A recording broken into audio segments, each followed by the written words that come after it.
That night, in the blur of exhaustion and trauma, the girl only vaguely remembered clothes scattered on the cold floor. She justified to herself that, essentially, she hadn't been in a sober state of mind at that moment. In that instant of losing control, she had lunged at him, but the eyes behind those glasses were filled with extreme panic and confusion. In total contrast, the guy underneath flashed a confident smirk, his gaze sharp as if he held everything in the palm of his hand. His hand gently caressed her flushing cheek, leaving her with no choice but to bite her lip in embarrassment. He slowly leaned in closer, using his hand to lightly lift the frame of his glasses, forcing her to face his intense gaze directly. She thought to herself, if it weren't for her head spinning, then she would never have committed such a reckless act right on his bedroom floor. Scene changed to a cafe, where a friend suddenly spoke up asking if anyone knew who Bansuk Jae was. The other friend replied immediately, implying Bansuk Jae,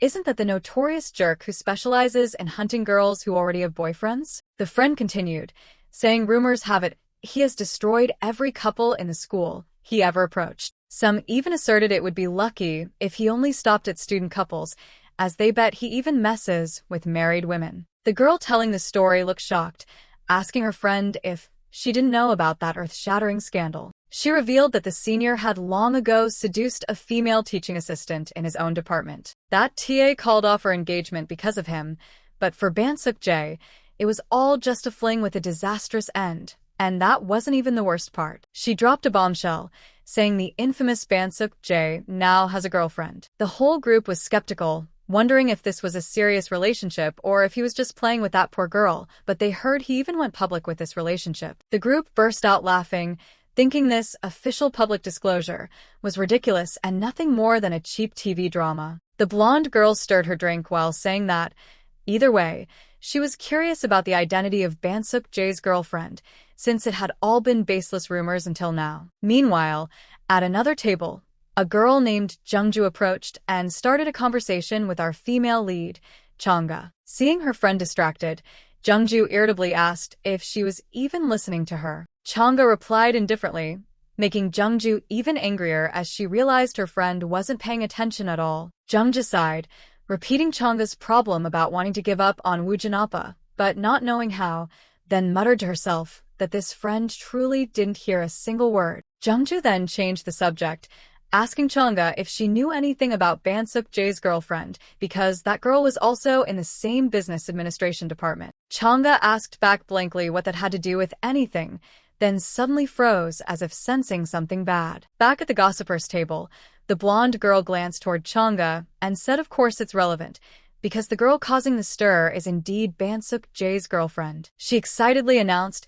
she had just found the name of that unfortunate girl. She started reading the info on her phone, saying it's a student in the business administration department, named Kang Cheonjieri, at which point Changga held her head in despair, thinking to herself that it was her. As it turns out, Kang Changga, 23, a business administration major, is the involuntary girlfriend of the notorious bad boy Bansuk Jae. Jungju spat out her drink in shock, while Changga could only admit that even she found it hard to believe. She tiredly introduced herself as Kang Changga, a 23-year-old student returning to school after a leave of absence. And currently, ironically, she is in a public relationship with the notorious bad boy Bansuk Jae. She began to reminisce, explaining that to understand this bizarre relationship, one must go back to her long-lasting one-sided love story. It all started when she was a schoolgirl, coming home to always find someone she considered a childhood friend there. The moment she stepped into the house,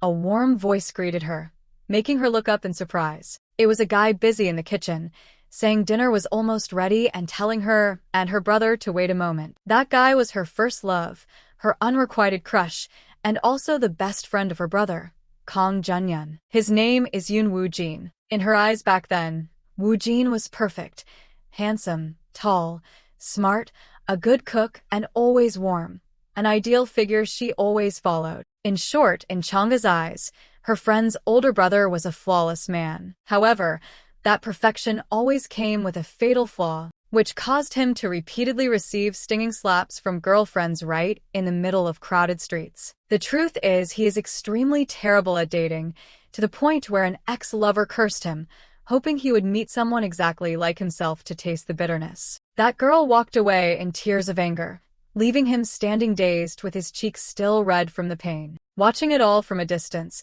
Chang'e could only sigh and think that this old script was about to repeat itself. She quietly followed him and sat next to him on a deserted swing, beginning the consolation routine after every time he got dumped. Yoon Woojin's love life over the years seemed to just loop in an endless cycle. First, he would give his all, pampering and doing the smallest chores for his lover with a happy smile. But then the end was always being dumped heartlessly, leaving him lonely with a broken heart in his own bewilderment. He gently apologized, saying he might have scared her, but Chang'e's eyes were filled with an unnamed sadness as she watched the one she loved from afar always getting hurt. She only secretly wished that he could date a truly good person instead of those girls who only brought him misery and tears. A truly good person in her mind had to be someone who cherished his sincere heart more than anything else in the world. It had to be someone who was both kind and devoted, and absolutely never intended to exploit his kindness for selfish personal goals.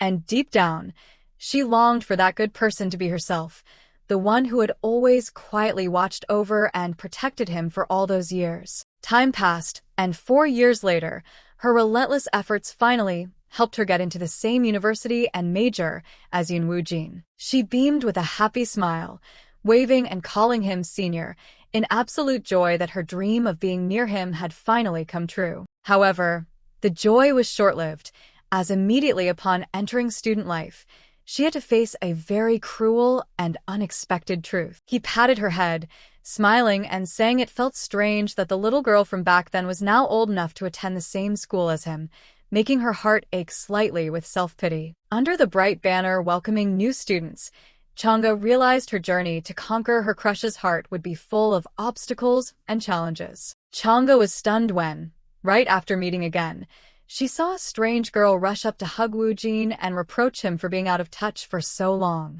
One girl after another surrounded him with flirtatious greetings, asking about the gathering, leaving her standing frozen in shock. It turned out the naive guy who used to be exploited at home had now become a notorious womanizer, a man who specialized in casting love nets at Hankook University. Strangely enough, even though she witnessed the truth about Woojin's playboy nature with her own eyes, the fire of unrequited love in Chang'e's heart still didn't burn out. Amidst the noisy atmosphere of the pub, she quietly observed the couples around her and nurtured a faint hope that she would be his only exception. Chang'e told herself that she was truly not like those girls out there, but the harsh reality soon dealt her a painful blow, because right after that, Woojin publicly announced he was dating a hot blonde girl right in front of her. He could easily fall in love and then break up with anyone, but absolutely none of that indulgence and tenderness was ever meant for Chang'e. She bitterly realized that even if he distributed his affection to the whole world,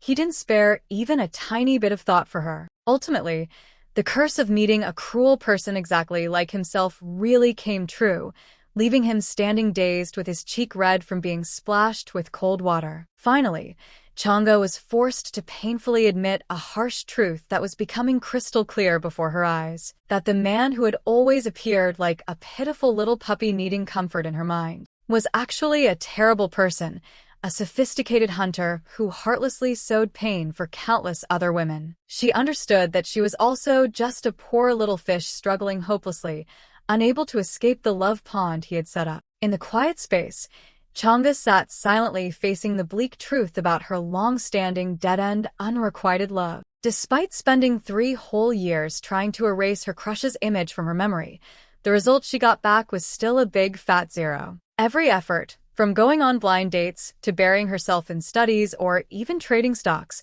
couldn't help her escape the obsession named Yoon Woojin. However, her gaze suddenly changed as she asserted to herself that today must definitely be a new turning point. As soon as Woojin's familiar silhouette appeared, Chang'e secretly resolved to use her final card, which was also her most reckless last resort. The crazy plan she had just mapped out officially began the moment he flashed a bright smile and waved at her as if nothing had happened. Chang'e determined to end the days of longing by confessing to Yoon Woojin, but her actual goal was to be rejected decisively. In the luxurious and quiet atmosphere of the restaurant, she had mentally prepared for a definitive end to her unrequited love. She told herself she had calculated carefully, especially knowing he had just broken up with his girlfriend, so now she just needed to say the words of love to receive his rejection. However, right at the climax, the phone rang insistently as if to break the tense atmosphere between them. Woojin's face suddenly changed color. He stared at the phone screen with a look of worry and confusion. He hesitated and apologized to Chang'e, mentioning he wanted to discuss something important, which made her start to feel that something was wrong. Her eyes narrowed with suspicion, and she asked directly if he was planning to get back together with that girl. Woojin didn't look her in the eye. He just gave a slight nod of confirmation, making all the words of confession she intended to say suddenly feel redundant. He hurriedly stood up and left, leaving her sitting alone at the table with her plan to end the relationship ruined before it even started. Chang'e lowered her head with a bitter smile, realizing painfully that even wanting to be dumped properly wasn't easy at all. In the middle of the bright bar, Chang'e tiredly told herself that her life had truly reached a complete dead end. She thought bitterly that even being rejected decisively had become an excessive luxury. But then she suddenly froze when she noticed the presence of the notorious bad boy Mistook across from her. Jay was having very intimate gestures with a strange woman who looked very successful. Looking at Jay's lonely back afterward, she was certain the rumors that he only liked married women were absolutely correct. She gave a self-deprecating smile, thinking that she herself wasn't in any better position to judge others. Suddenly, the bad boy turned his face, accidentally revealing a moment of vulnerability that left her in shock. Chang'e was stunned, wondering if his sharp eyes were actually overflowing with tears. A painful tear slowly rolled down his cheek, tearing through Jay's usual indifferent and rugged exterior. Behind the mask of a dating hunter, Jay was now just a defeated man quietly sinking into melancholy. Chang'e sat silently across from the bad boy Mistook, both immersed in a stifling and melancholy atmosphere. Jay's eyes suddenly blurred with rolling tears, leaving her shocked and blushing in confusion at this sudden vulnerability. She quickly turned her face away, her mind filled with questions about why he was looking at her with such painful eyes. Chang'e told herself to stay away from the trouble named Mistook, but immediately a strange hand unexpectedly landed on her shoulder along with a chilling declaration that they had found her. Her eyes widened in terror, and a premonition of an approaching drama storm made her body go completely rigid. Standing before her was Min Sujong, Woojin's current girlfriend, looking at her with eyes of hatred and calling her a worthless kind of girl. Sujong screamed harshly in the middle of the bar, accusing her of being someone who specializes in luring other people's boyfriends, while Chang'e could only vehemently deny it. She was forced to look at the evidence on the phone and compelled to explain that she had never once initiated a message to him first. Sujong gnashed her teeth in anger, her eyes blazing as if wanting to incinerate the person intentionally denying their sins right in front of her. She demanded in a low voice whether Chang'e took her for a fool who was easily led by the nose, leaving Chang'e standing silent in extreme panic. Chang'e was stunned when a sarcasm was thrown straight at her face that she was just a pathetic person lingering for something illusory. She bitterly recalled the terrible vision of Woojin only coming to her as a final harbor after he had finished playing around with countless other women. His mistress kept spewing venomous words, comparing her to a loyal dog trying hard to guard an empty house that had no love at all. The relentless questions about whether she was wrong made Chang'e completely break down,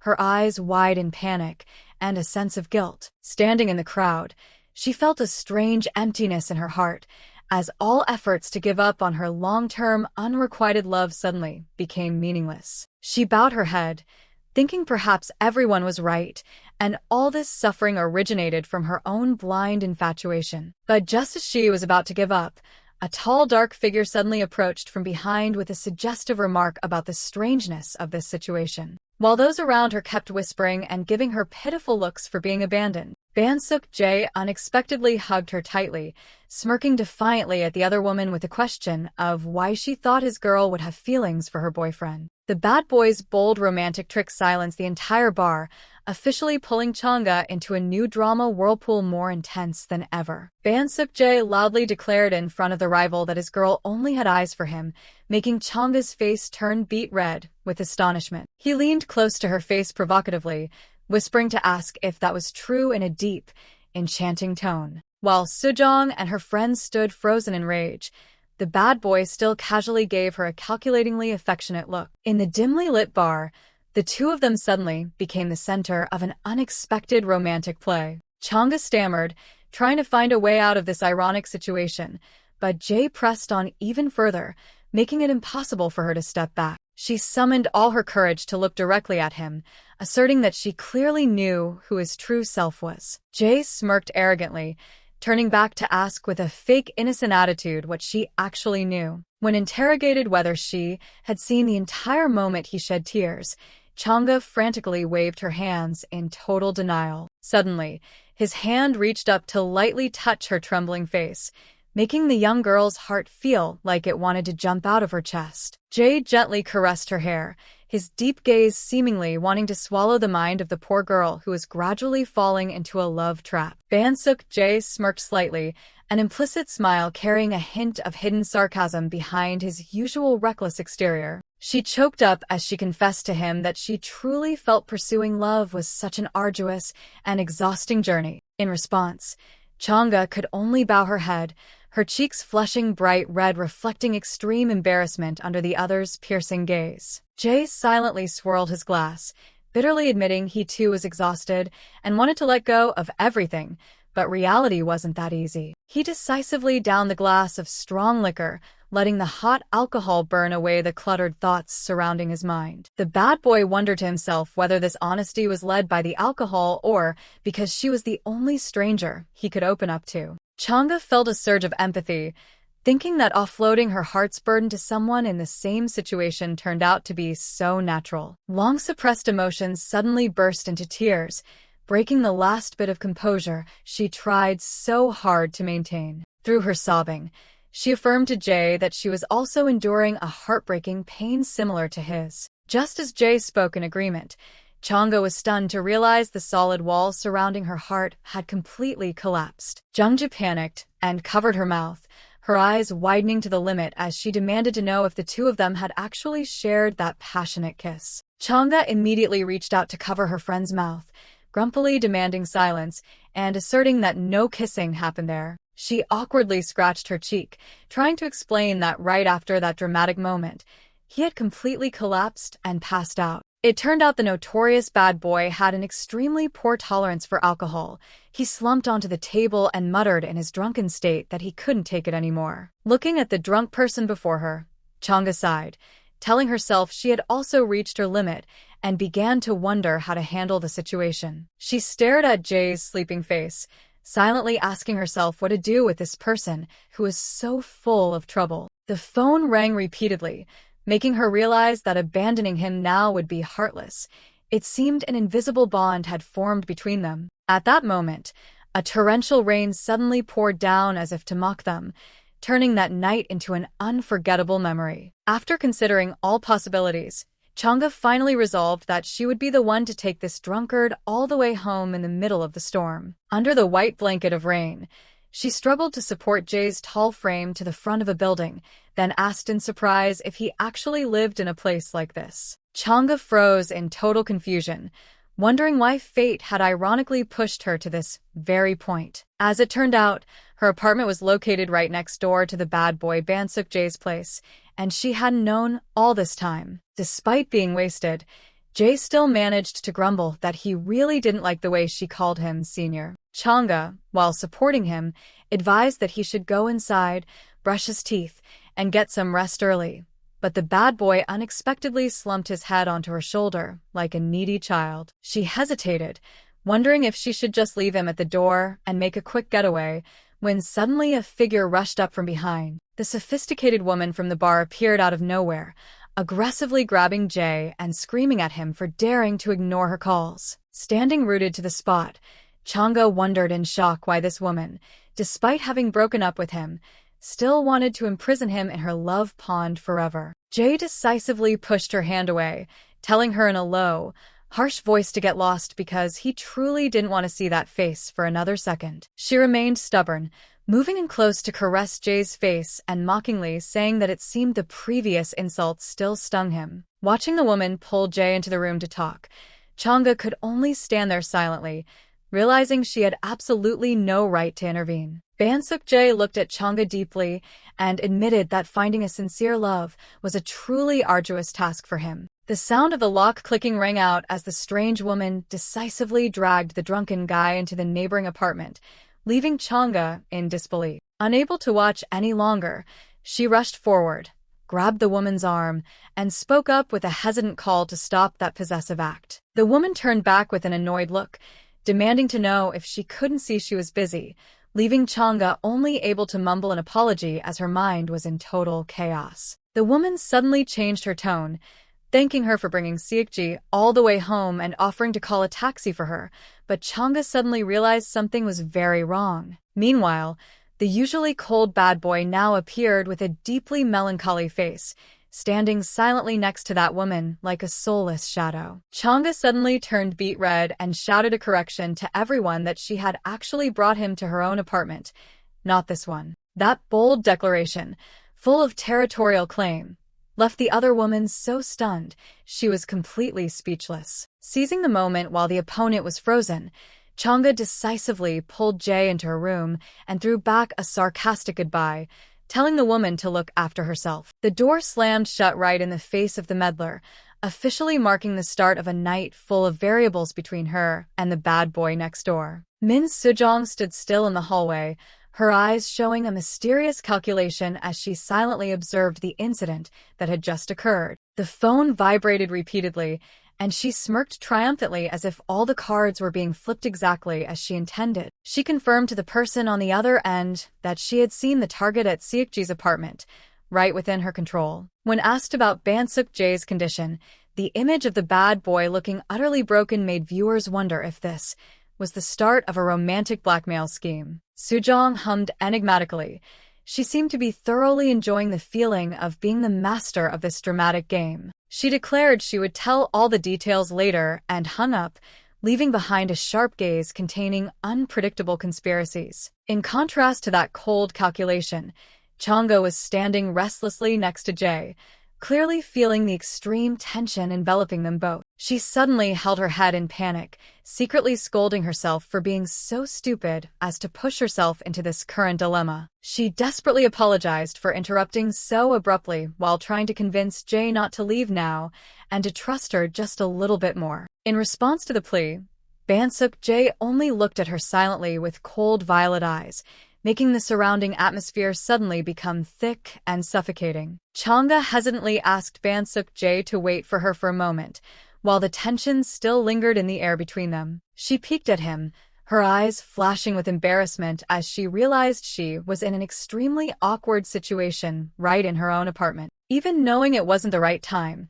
seeing his drenched state, she took a risk and asked if he wanted to change into dry clothes. Shortly after, Jae finished changing, leaving his old shirt scattered on the floor while Chang'e still hadn't recovered from her shock. The moment he stepped out in a simple white t-shirt, she was completely overwhelmed and secretly marveled at the power of a top-tier visual face. Chang'e told herself that even her old, stretched-out t-shirt looked suddenly stylish when worn by him. Seeing Jae wonder about the original owner of the clothes, she shyly confessed that it was actually her own pajamas. The bad boy's gaze suddenly became sharp, and he asked in a low voice if this was something left behind by a boyfriend. Chang'e frantically waved her hands in denial, hurriedly clarifying that it was her brother's clothes and there was absolutely no other man. Jae smirked with an implicit smile, softly concluding that it turned out she was still single after all. Chang'e wondered in shock why the bad boy suddenly asked such a strangely probing personal question. Looking at his warm smile and sparkling violet eyes, she secretly thought he was flirting with her and thanked the heavens for it. To hide her embarrassment, she scrambled for an excuse to get a towel to dry his hair, intending to escape this suggestive atmosphere. But her clumsiness caused her to slip and fall, while he only had time to call out a worried warning. A sudden collision occurred. Chang'e landed right on top of him on the floor, making all her initial plans completely vanish. Under the dim light, the two looked at each other silently at a distance, so close they could clearly feel each other's throbbing heartbeats. She jumped up hurriedly, apologizing repeatedly in a panic, trying to save the situation but only making things more tangled. Suddenly, She summoned all her courage to look him in the eye and confess the truth that her heart had truly fluttered. Jae smirked charmingly and softly suggested whether she would like to start an official dating relationship with him. The young girl's face shifted through every shade from shock to despair, silently screaming inside that she had completely messed everything up. Chang'e fell into a state of extreme panic, her mind spinning with dozens of unanswered questions about the current ironic situation. Facing that confusion, Bansuk Jae glanced up at her with a deep gaze, asking back if that was really the case. His hand unexpectedly reached out to touch her neck, beginning a suggestive contact that made the young girl's heart feel like jumping out of her chest. Jae slowly leaned into her ear, suggesting they find out the truth together instead of constantly running away from their true feelings. The two faces were so close they could feel each other's hot breath, turning the room's atmosphere stifling and intensely stimulating. The girl stood completely frozen with a flushed face, her eyes behind her glasses flashing with shock at this overwhelmingly gentle dominance. However, the bad boy suddenly uttered an unexpected apology, as if the alcohol had somewhat softened his usual arrogance. A humorous twist appeared as she was still perched on top of Jae in the middle of the floor, creating an incredibly awkward and misunderstanding-prone posture. Back at the cafe, her friend Jungju looked visibly disappointed, thinking she was about to hear a much more passionate love story. But then she immediately screamed in excitement upon hearing that her friend had brought the bad boy home and discovered they were next-door neighbors. Jungju stared at her friend skeptically, while Chang'e told herself she had to keep the secret of that missed kiss that night strictly under wraps. The friend continued to rest her chin on her hand, probing how they could actually start dating with such a loose connection. Jungja thought it was strange for someone like Bansuk Jae to agree to help without any legitimate reason. Chang'e immediately waved her hands in panic, asserting that in reality, the two had no romantic relationship like the rumors suggested. In the middle of the cafe, she shouted an admission that they were only pretending to act to soothe the troubles after that fateful night. Meanwhile, Bansuk Jae walked slowly through the campus with a cold exterior, completely detached from the world around him. Crowds of students kept watching every step of the bad boy, their eyes filled with scrutiny and a fearful kind of admiration. Whispers about a notorious past, gang affiliations, and a preference for taking women who were already taken began to spread. Jae slightly raised an eyebrow, his sharp gaze showing a hint of danger as a silent warning to those daring to gossip behind his back. Despite all the rumors, he maintained a reckless demeanor, brushing past a strange woman to begin a new calculation. The appearance of a stylish woman with a mysterious smile seemed to open a new, troublesome chapter in the characters' lives. Who is the bad boy Bansuk Jae really? Or is everything we see just a perfect shell woven by the world? Amidst the baseless rumors spreading everywhere, the reality of the man lay beyond the imagination of the crowd out there. Ever since he was a little boy, Jae's striking looks had early on helped him become the center of attention wherever he went. However, in total contrast to his sparkling appearance, his popularity at school always hit rock bottom for a very quirky reason. It turned out that instead of playing with friends, this boy's intense passion was entirely devoted to things considered freakish. Jae often sat motionless for hours under a tree, fascinated by observing tiny creatures and silently marveling at how they maintained their natural lineage. His personal profile back then was filled with unconventional hobbies, from J-pop music to anime series he swore to keep secret to protect his pride. He was originally just a little fanboy, immersed in the world of aliens and science fiction, with absolutely no intention of making friends. Bansuk Jae grew up that way in his own happy little world until a giant obstacle suddenly appeared and turned everything upside down. People around him began to focus their attention on Jae's deviant lifestyle, making him the center of a curious crowd. With a reckless attitude, the bad boy glided through the music, leaving behind looks of both admiration and apprehension. In reality, Jae had never changed. It was only the way the world viewed his eccentricity that suddenly became enchanting. But it was this sudden shift that sowed the seeds of dark troubles, silently impacting his world negatively. The storm of public opinion hit in the worst way, making the usually calm Jae now show clear signs of resentment right in the hallway. In his private space, he silently read messages filled with sentiment, wondering if the other person realized their true feelings or was just playing innocent. Doubts about not being the ideal type constantly surrounded him, as he was always flanked by women who were far too radiant. Jae kindly messaged back words of encouragement, saying she was beautiful enough and should summon the courage to move forward, even though he only saw it as pure concern for a friend. Among a group of gossiping schoolgirls, one girl held out her phone to brag and probed whether he actually had intentions toward her. Malicious whispers began to spread. They called her a devious fox and heartlessly labeled her innate friendliness as flirtatious. Jae was confused when the crowd labeled him a playboy simply because he had bravely rejected a girl's confession. Right after that, he was criticized as a toxic psychological manipulator upon seeing that girl crying her eyes out in her friend's arms. The drama continued to escalate at a drinking table when Jae was heartlessly accused of stealing his best friend's lover, even though he was completely innocent. This unwanted fame turned his student life into a living hell with indecent invitations and inquiries. But the worst was yet to come when a mysterious silhouette suddenly hugged him tightly in a deserted hallway. The real turning point emerged when the notorious bad boy was actually a victim of frantic harassment, to the point where he could only run away to save himself. After a long period of military service, Jae returned to Hankook University with a fierce belief in a new, peaceful life. He covered his face with a mask and a beanie, secretly hoping that this time he wouldn't have to face the old troubles. However, the moment he set foot in the school gate, malicious whispers began to swirl about whether the senior had just been released from prison. Jae stood frozen, his face showing clear shock as he realized he had once again become the target of cruel rumors. The story of him being in prison was a complete fabrication, but the rumors of a crime of passion were slowly suffocating Bansuk Jae's life. He had to hide behind corners when stalkers appeared in groups, treating him like a piece of merchandise for their indecent gossip. Even in crowded places, Jae could not escape the harassment.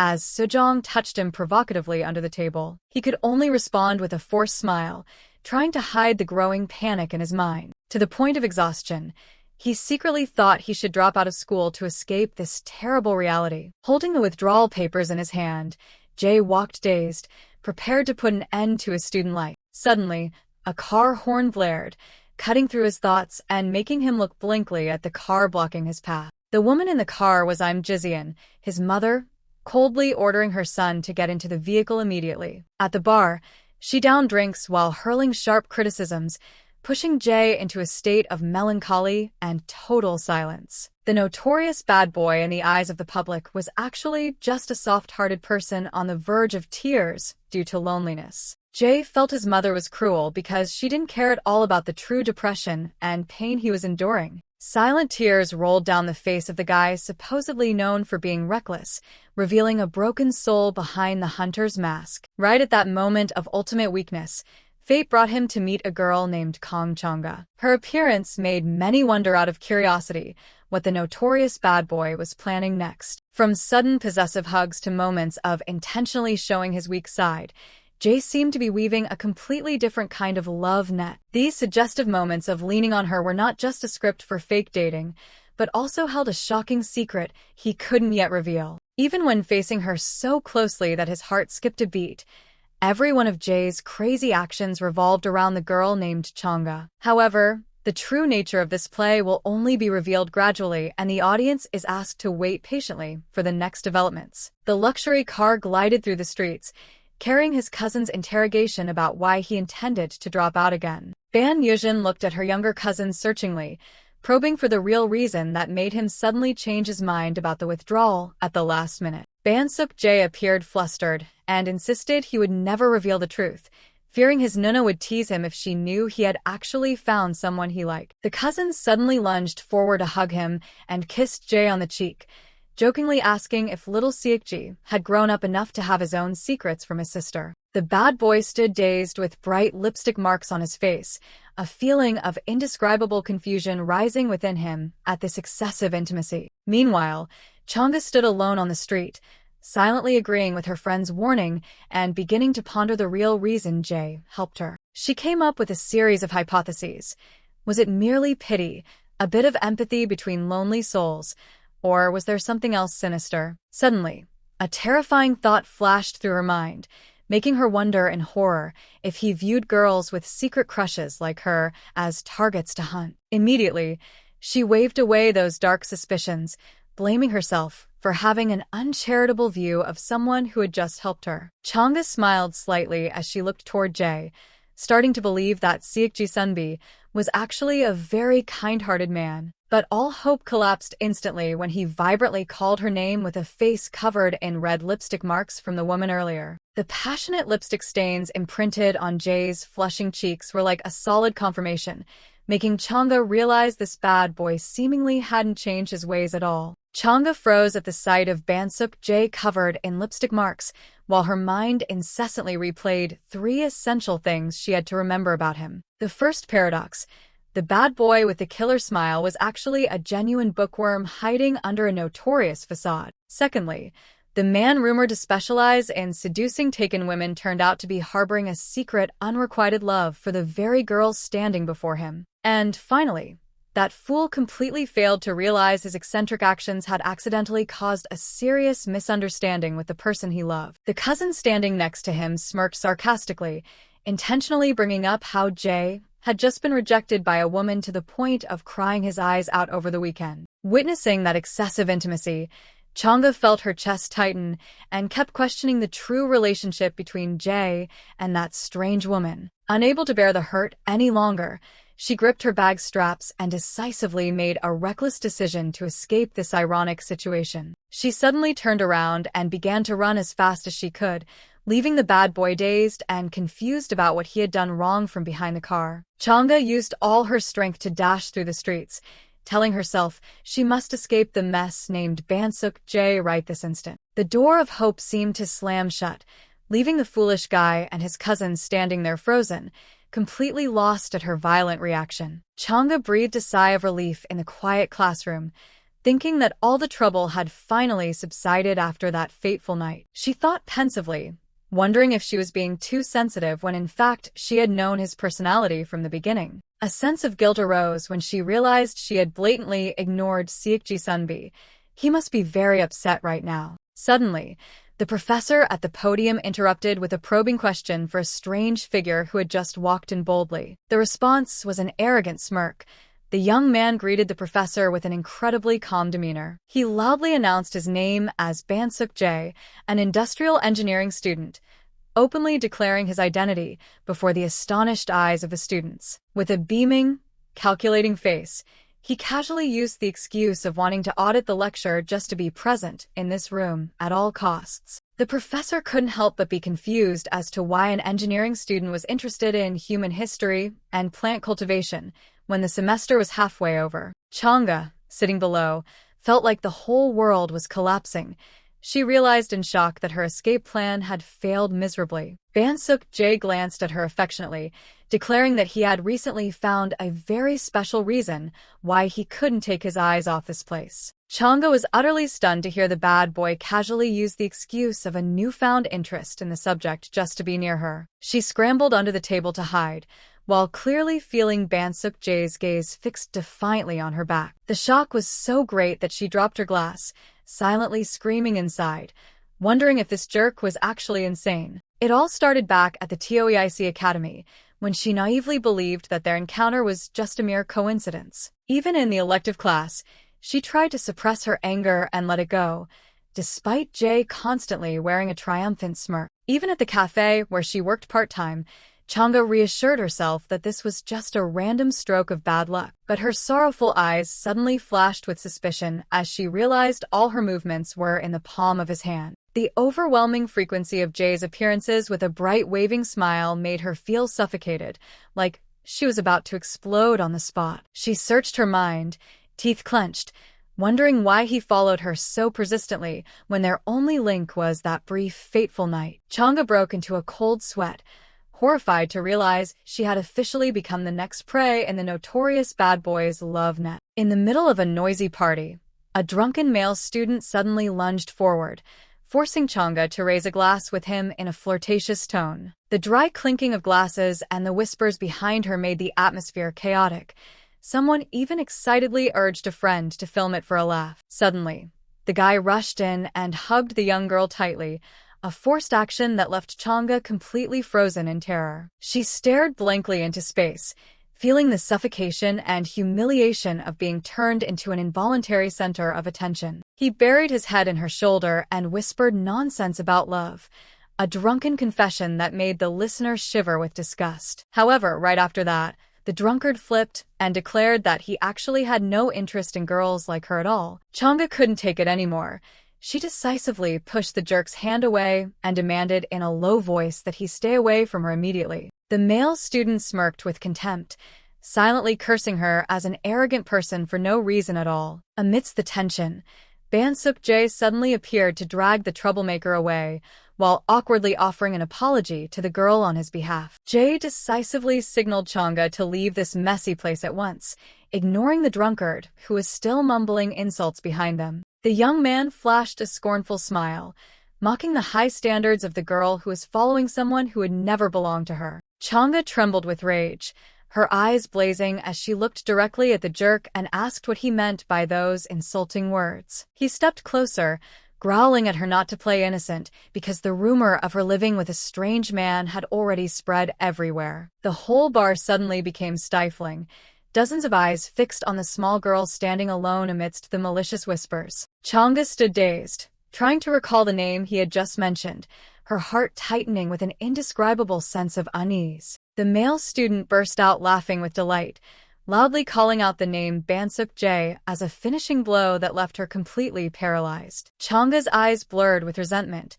She bit her lip hard to stop the tears from flowing at this utter humiliation. Looking at his triumphant face, she told herself she absolutely must not collapse, because she understood the sinister intent behind that fabricated story. Amidst the spinning surroundings, Chang'e affirmed to herself that if she cried now, it meant she had lost and was indirectly admitting to all those filthy accusations. Her legs trembled, her mind completely stuck because she didn't know how to respond to protect her honor and his. The blonde young man stepped forward with murderous intent, intending to use bitter words to humiliate the small girl. He screamed in frustration and anger, feeling insulted in the middle of the crowded party. Suddenly, a splash of white beer poured straight onto the jerk's head, completely silencing the vulgar words coming out. In the middle of that mess, Mistook appeared grandly, with the arrogant demeanor of a man who always controls the game. He smirked slightly and offered a careless apology, treating the act of drenching someone with beer as just an unintentional joke. Jae stood tall, shielding Chang'e, and loudly declared to the crowd that all the rumors about her were false. Witnessing this unexpected protection from the bad boy, Chang'e could only stand still with her eyes wide in extreme shock. He put his arm around her shoulder possessively, firmly asserting in front of the rival that the two were officially dating. That boldness left the young girl completely stunned and blushing in confusion, while Jae had no intention of stopping there. He flashed an enchanting, seductive smile, publicly admitting to everyone that he was actually going crazy because he loved her so deeply. Mistook decisively pulled the girl into his arms, his sharp gaze making the person opposite him tremble in fear. It all started 15 minutes ago, when the pub was still in a very lively and noisy atmosphere. At that time, Jae was just sitting quietly alone at the opposite table, chin in hand, observing every move of the young girl with a suggestive smile. He secretly marveled to himself that she was really cool, having both a high alcohol tolerance and so many friends surrounding her. But the smile suddenly vanished.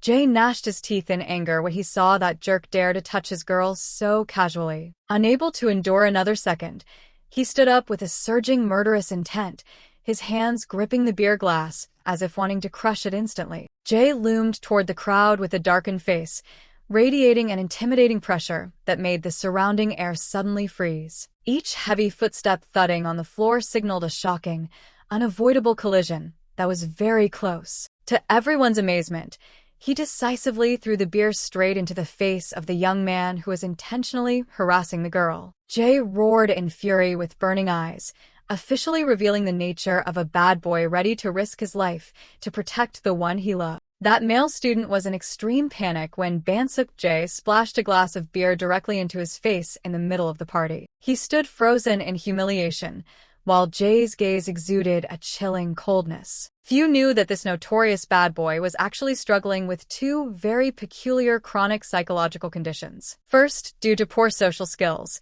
whenever he was flustered, his speech would suddenly become blunt and confusing. Standing before the chaotic situation, Jay could only wonder blankly if he was acting too aggressively. He thought to himself that perhaps he should start with a more sincere apology to save the situation. However, the second condition caused his face to contort into a savage, sinister smile the moment panic set in. The atmosphere suddenly became gloomy and awkward to the extreme, turning the encounter into a dark comedy. That night at the adjacent apartment, Chang'e tossed and turned restlessly as strange images of Jay kept reappearing in her mind. She sat up in the darkness with labored breath, horrified to realize her peaceful life had officially ended the moment she met him. Chang'e pulled at her hair in turmoil, truly unable to distinguish what the true nature of the man named Mistook Jay was. Was he a boy with a pure heart, the one who once let fall weak tears that made her heart stir? Or was he just a cunning old fox,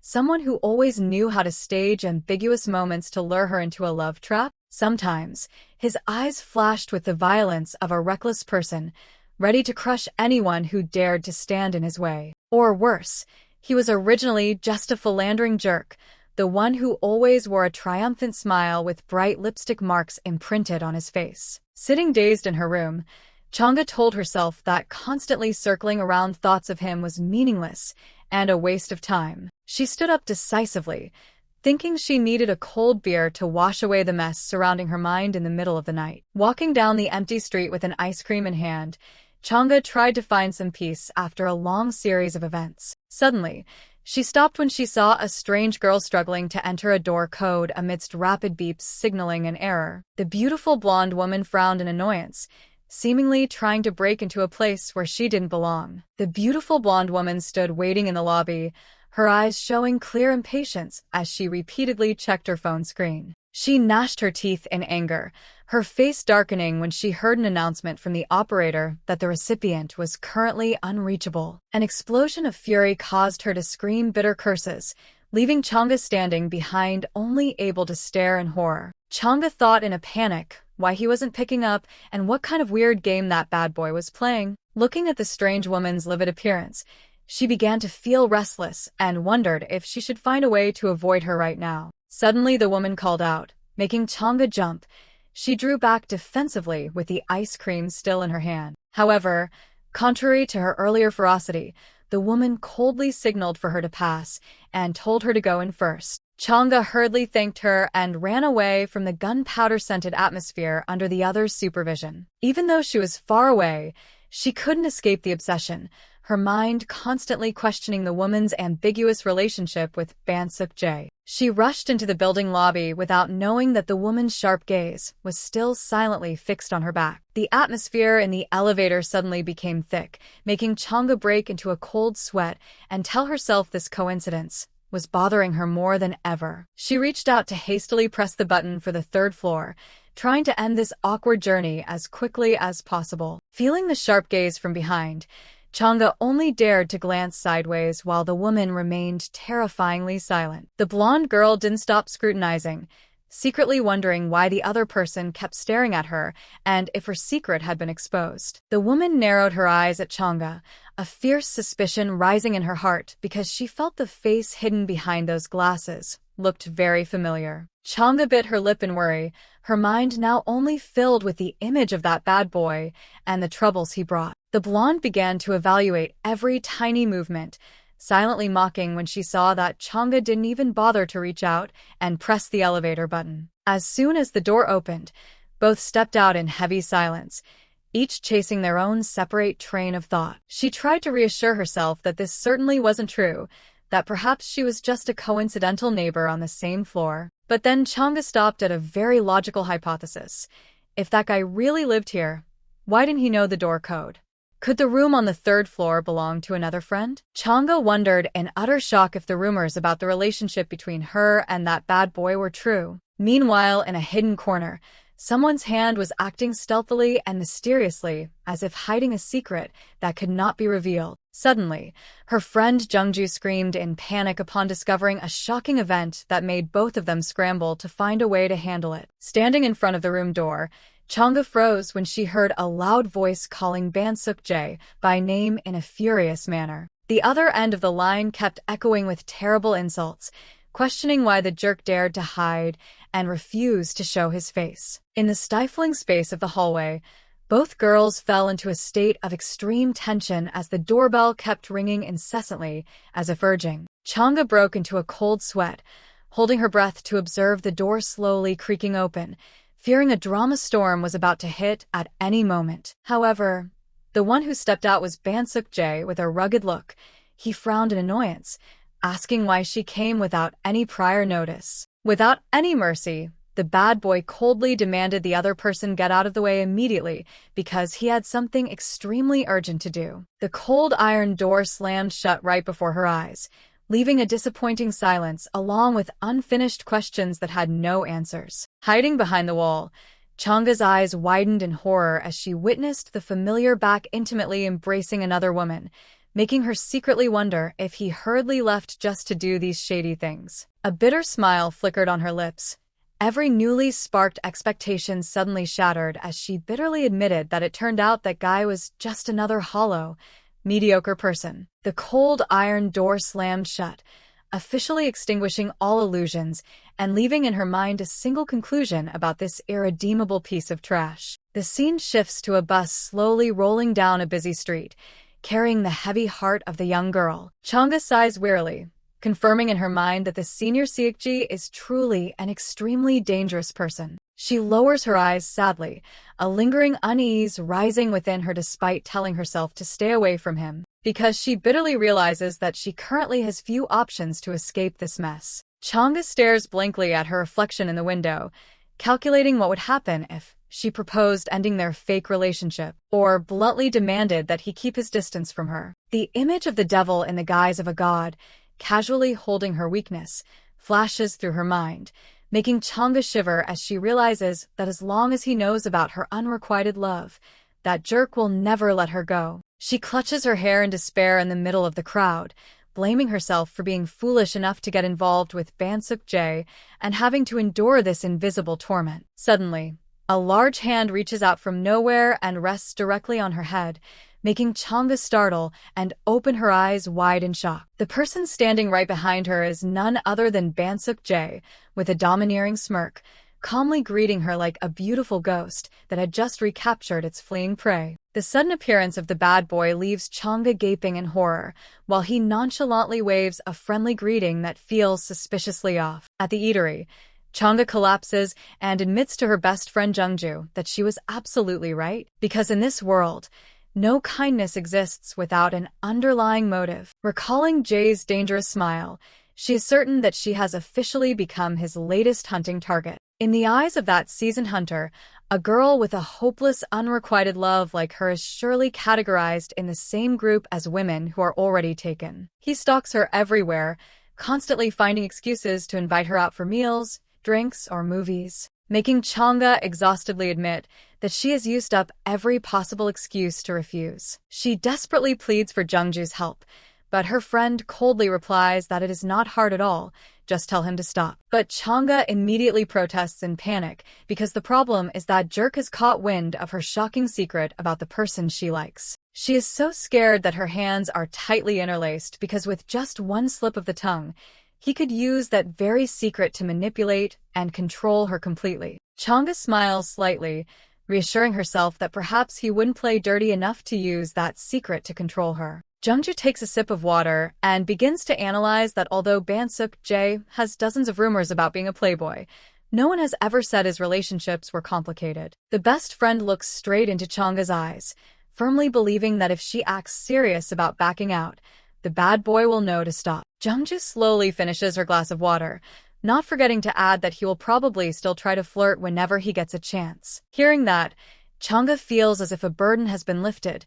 She laughs with relief and stammers to ask if that is true, while Jungju insists she cannot live in fear forever. Seeing that her friend finally understands, Jungju immediately changes the subject with a bright smile, reminding Chang'e that she hasn't answered her proposal yet. The girl clasps her hands together with a sparkling look, begging Chang'e to save the club, which is on the verge of dissolving, by joining as a ghost member just to meet the quota. Jungju's advice makes Chang'e reflect. She thinks to herself that Bansuk Jae has no shortage of women, so he has no reason to cling to her. As long as she is a bit clever, everything will be fine. Ignoring her friend's contemplation, Jungju continues her begging with twinkling eyes, repeatedly asking right, to get a nod from Chang'e. Finally, Chang'e decisively declares she will do as Jungju said, making her friend visibly overjoyed to see her determined to take action. Jungju thanks her profusely, but Chang'e doesn't seem to notice. Her eyes are glued to her phone screen with an extremely serious expression. Taking advantage of the momentum, Jungju continues to entice her, suggesting she should join the club activities for fun, but Chang'e remains focused on typing. While Jungju is enthusiastically advertising the large club room and friendly seniors, Chang'e suddenly looks up and coldly announces that she has sent it. The best friend blinks in confusion, not understanding what is happening, and stammers to ask what she just sent. Chang'e decisively holds up her phone, her eyes determined as she declares she just sent a message to Seokji Sunbi. The chat content appears. Chang'e asks where he is and receives a blunt reply from Jae saying he is at home, followed by a suspicious counter-question. Without any hesitation, Chang'e immediately texts back, asking if they can meet for a moment, because she has something to say. Shortly after, at a deserted park, Chang'e sees the familiar back of Bansuk Jae waiting on a bench from afar. As soon as he spots her, he flashes a radiant smile and calls out Chang'e's name loudly, his face flushed from alcohol. Just as Jae asks if she had to wait long, he suddenly slumps his head onto the bench, leaving Chang'e standing stunned as she realizes this bad boy is so drunk he doesn't know what is what anymore. However, the drunk guy suddenly snaps his head up, his purple eyes sparkling as he gives a radiant smile, saying he is very happy that she asked him out. Chang'e hesitantly sits down beside him, struggling to say that the reason she asked him to meet was to talk about us. She closes her eyes tightly, her hands clenched as if to gather all her courage for the words about to come out of her mouth. In complete contrast to her tension, Bansuk Jae looks at her with eyes so clear and strangely sincere that Chang'e suddenly feels incredibly guilty about having to end everything. She shakes her head vigorously to brush away the feeling of weakness, while Jae just looks at her in confusion, not understanding what is happening. Chang'e takes a deep breath, telling herself she can't avoid it anymore. She must say what needs to be said. Unexpectedly, Jae's eyes, dreamy from the alcohol, suddenly become sharp and cold. He waits in silence for her final verdict. Chang'e begins to explain that after thinking carefully over the past few days, she feels they are attracting too much unnecessary attention from everyone. She says regretfully that she feels terrible for accidentally dragging him into trouble just because of herself. So, after a moment of hesitation, she looks down and makes her final proposal, that from now on, they should just tell everyone they have broken up. As soon as the words leave her lips, Chang'e breaks into a cold sweat, holding her breath to catch even the slightest change in his expression. The silence becomes terrifyingly heavy.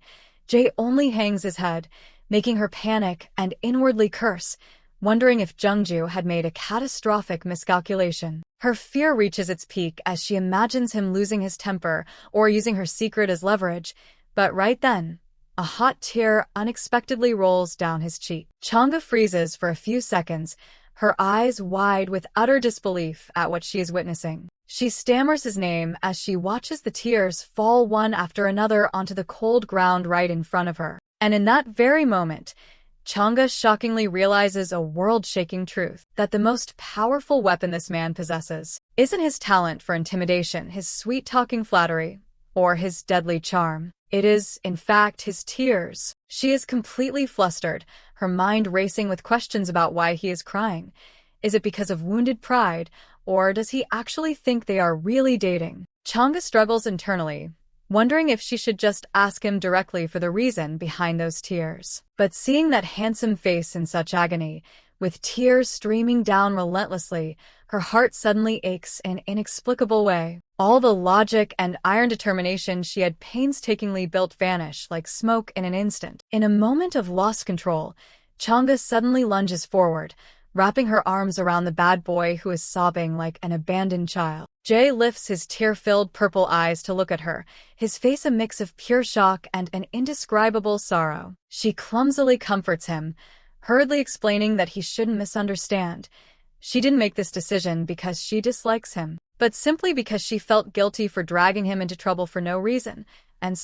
But before she can finish her explanation, the bad boy stops crying and immediately buries his head in her shoulder with a flushed, deeply satisfied look. Chang'e stands petrified, her brain completely freezing as she realizes the situation has derailed from everything she planned. Before she can even process it, Jay suddenly grabs her shoulders firmly, his eyes shining dangerously, signaling an even crazier move is about to happen. With a radiant smile still tinged with tears, the bad boy suddenly shouts, proposing that she should really date him for real. Chang'e is so shocked her soul feels like it's leaving her body.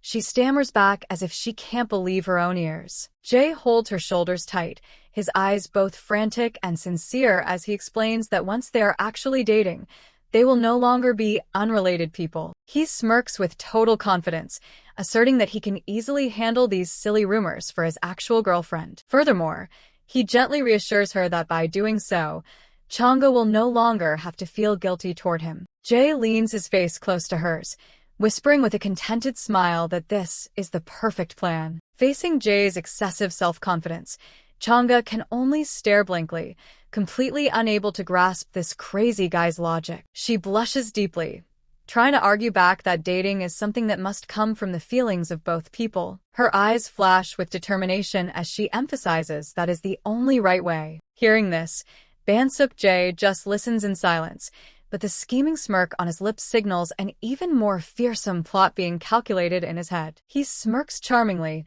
launching a fatal attack by reminding her that he had already told her he likes her. The abrupt confession leaves Chang'e speechless, her gaze turning sharp and full of suspicion at the bad boy's words. Jay gives her no chance to think.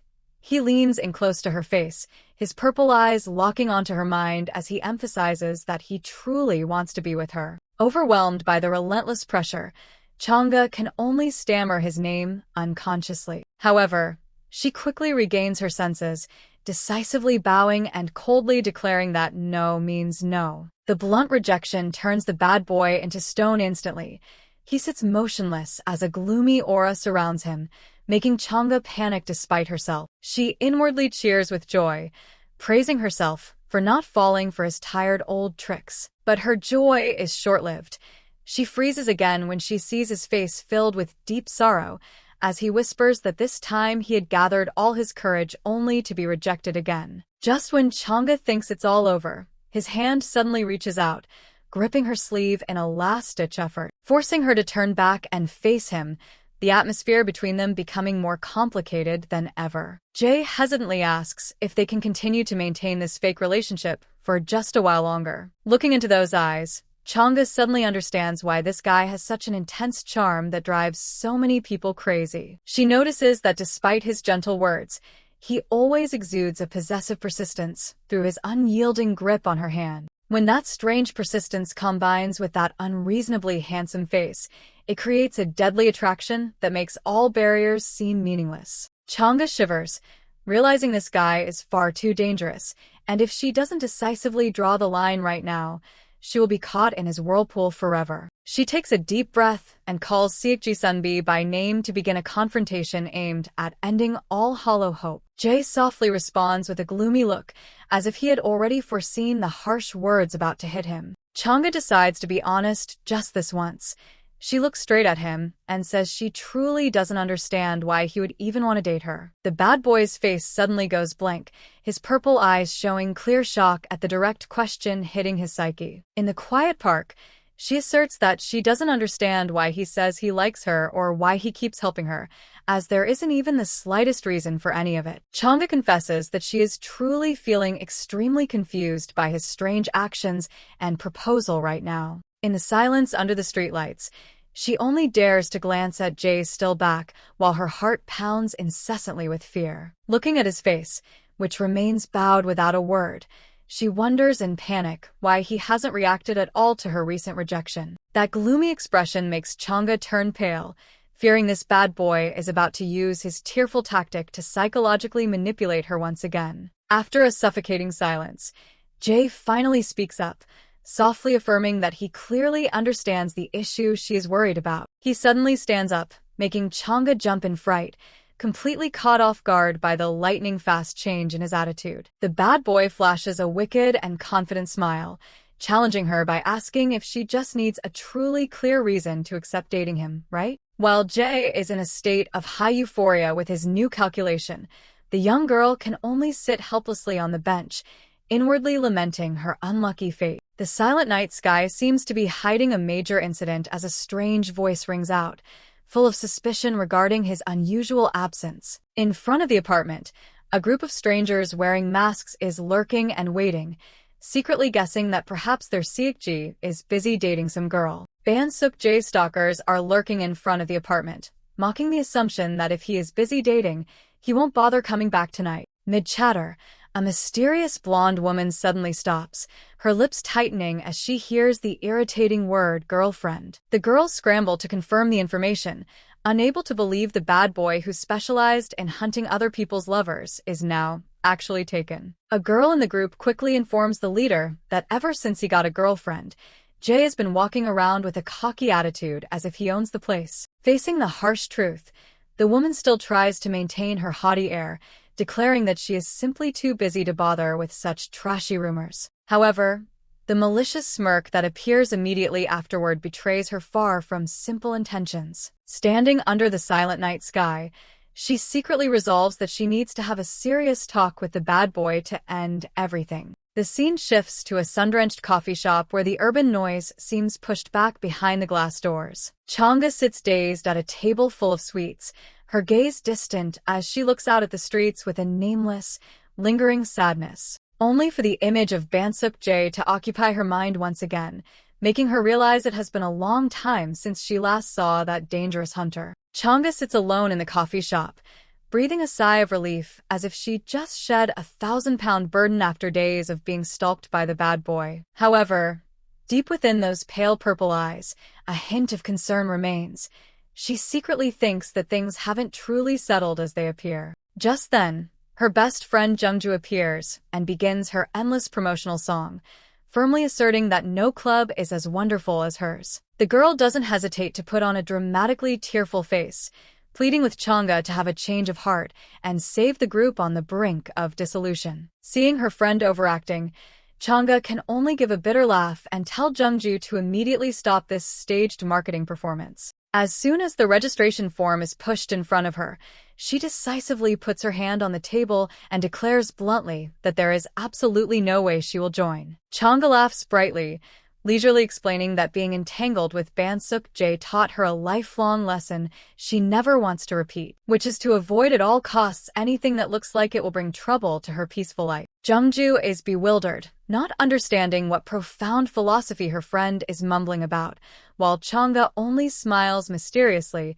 calling it a painful life lesson. Suddenly, a strange hand is placed firmly on her shoulder, making Chang'e jump in fright.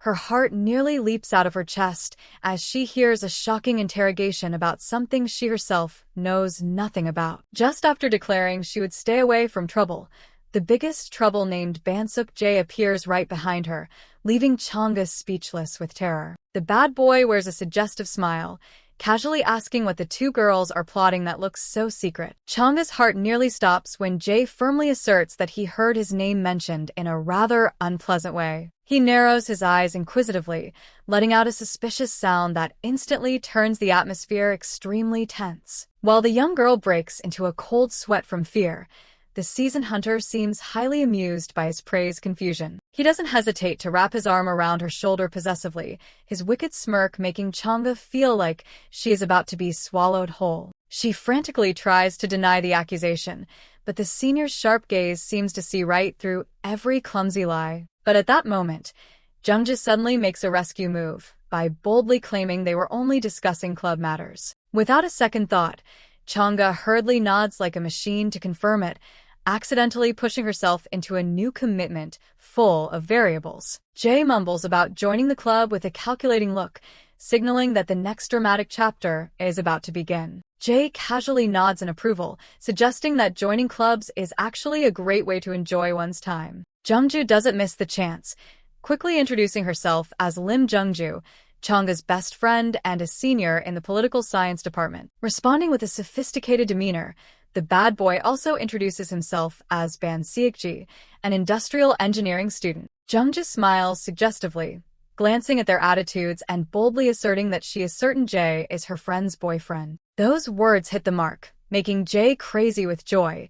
He blushes with a radiant smile and publicly admits that he is indeed Changa's lover. While Changa is still in shock, Jungju quickly slides the club registration form right in front of her. The best friend enthusiastically urges her to just fill in her name and student ID, secretly proud of not letting any recruitment opportunity slip away. The two suddenly pause when they see the bizarre name Crazy Rock printed formally on the white paper. Jungju immediately introduces it as the famous hard rock club of Hankook University, a paradise for rebellious souls. A long-held secret is suddenly touched, making Jae's face light up, his eyes sparkling with excitement as he reveals his intense passion for J-Rock hidden beneath his bad boy exterior. Jungju enthusiastically invites the handsome senior to join the club, leading Jae to hesitantly ask if someone like him is truly allowed to participate. While Jae starts to sign his name, Changa is fuming with rage in the background, gritting her teeth as she asks her best friend if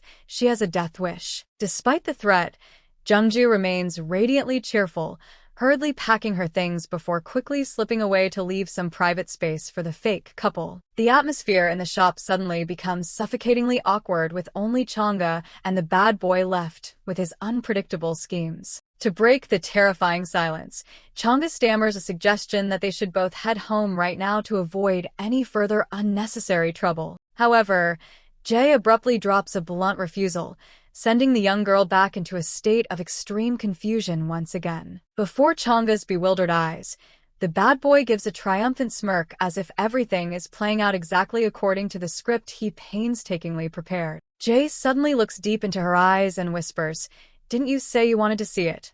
And now he will show her his heart clearly. The scene shifts to a close-up of a computer screen displaying colorful and incredibly vibrant images of flowers. It turns out the heart of the bad boy is a cheesy PowerPoint presentation detailing 6 reasons why he cannot stop loving the girl named Changa. The bad boy Ban Seokji smiles slightly and places his hand on his chest, seemingly wanting to prove to Changa what truly lies deep within his heart. At the sun-drenched cafe, the two sit opposite each other in high tension as the computer suddenly becomes the centerpiece of a silent confrontation. The young girl starts to touch the keyboard to check it, completely unaware that a shocking incident is silently approaching. The computer screen suddenly goes pitch black, leaving Changa frozen while the hunter beside her continues to watch her every move. Seeing his prey in a panic, Jae hurriedly leans forward and firmly asserts that he'll fix the device immediately. However, disaster strikes when a cup of coffee spills over,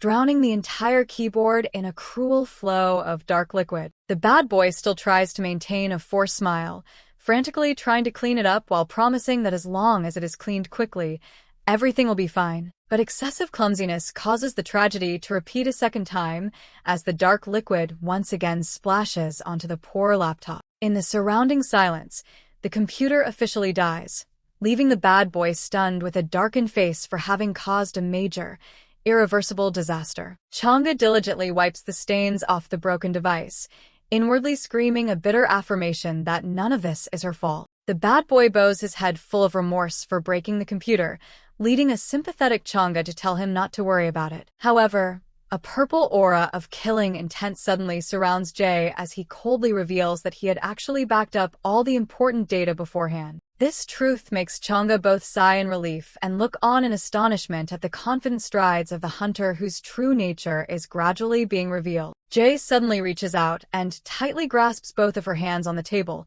making a bold proposal that they should go back to his house together right now. The young girl is completely speechless, her brain freezing at the senior's extremely dangerous and suggestive move. Changa's face turns beet red with embarrassment.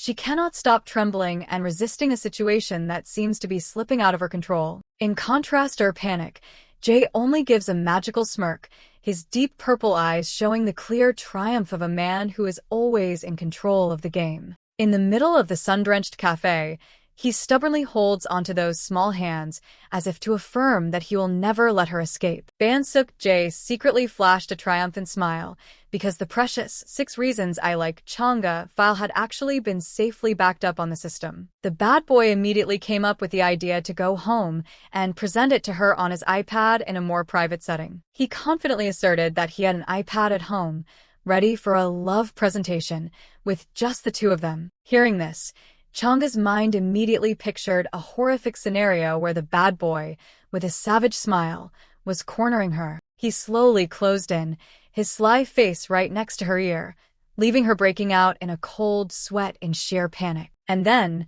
her imagination went even further, conjuring up an unspeakably haunting 19-plus scenario. Returning to reality, Changga let out a sigh, trying to reassure herself to stay completely calm in the face of this shady invitation. In stark contrast to her chaotic state of mind, Bansuk Jae was still immersed in happiness, his cheeks flushing with an innocent smile. Gathering herself, Changga put on a polite smile and firmly declined, saying she already had plans and suggesting he show her the presentation another time. But the moment she turned her back to walk away, she exploded with anger, inwardly cursing what on earth that bastard took her for. Just as Changga was about to leave, Bansuk Jae suddenly yanked her bag strap, forcing her to face his rapid-fire question about when her plans would end. Changga could only muster a forced smile, stammering out that she wasn't sure either. Panic washed over his face as he shouted that he would wait, flustering Changga into saying he didn't need to do that. But a purple aura of murderous intent suddenly enveloped Jay,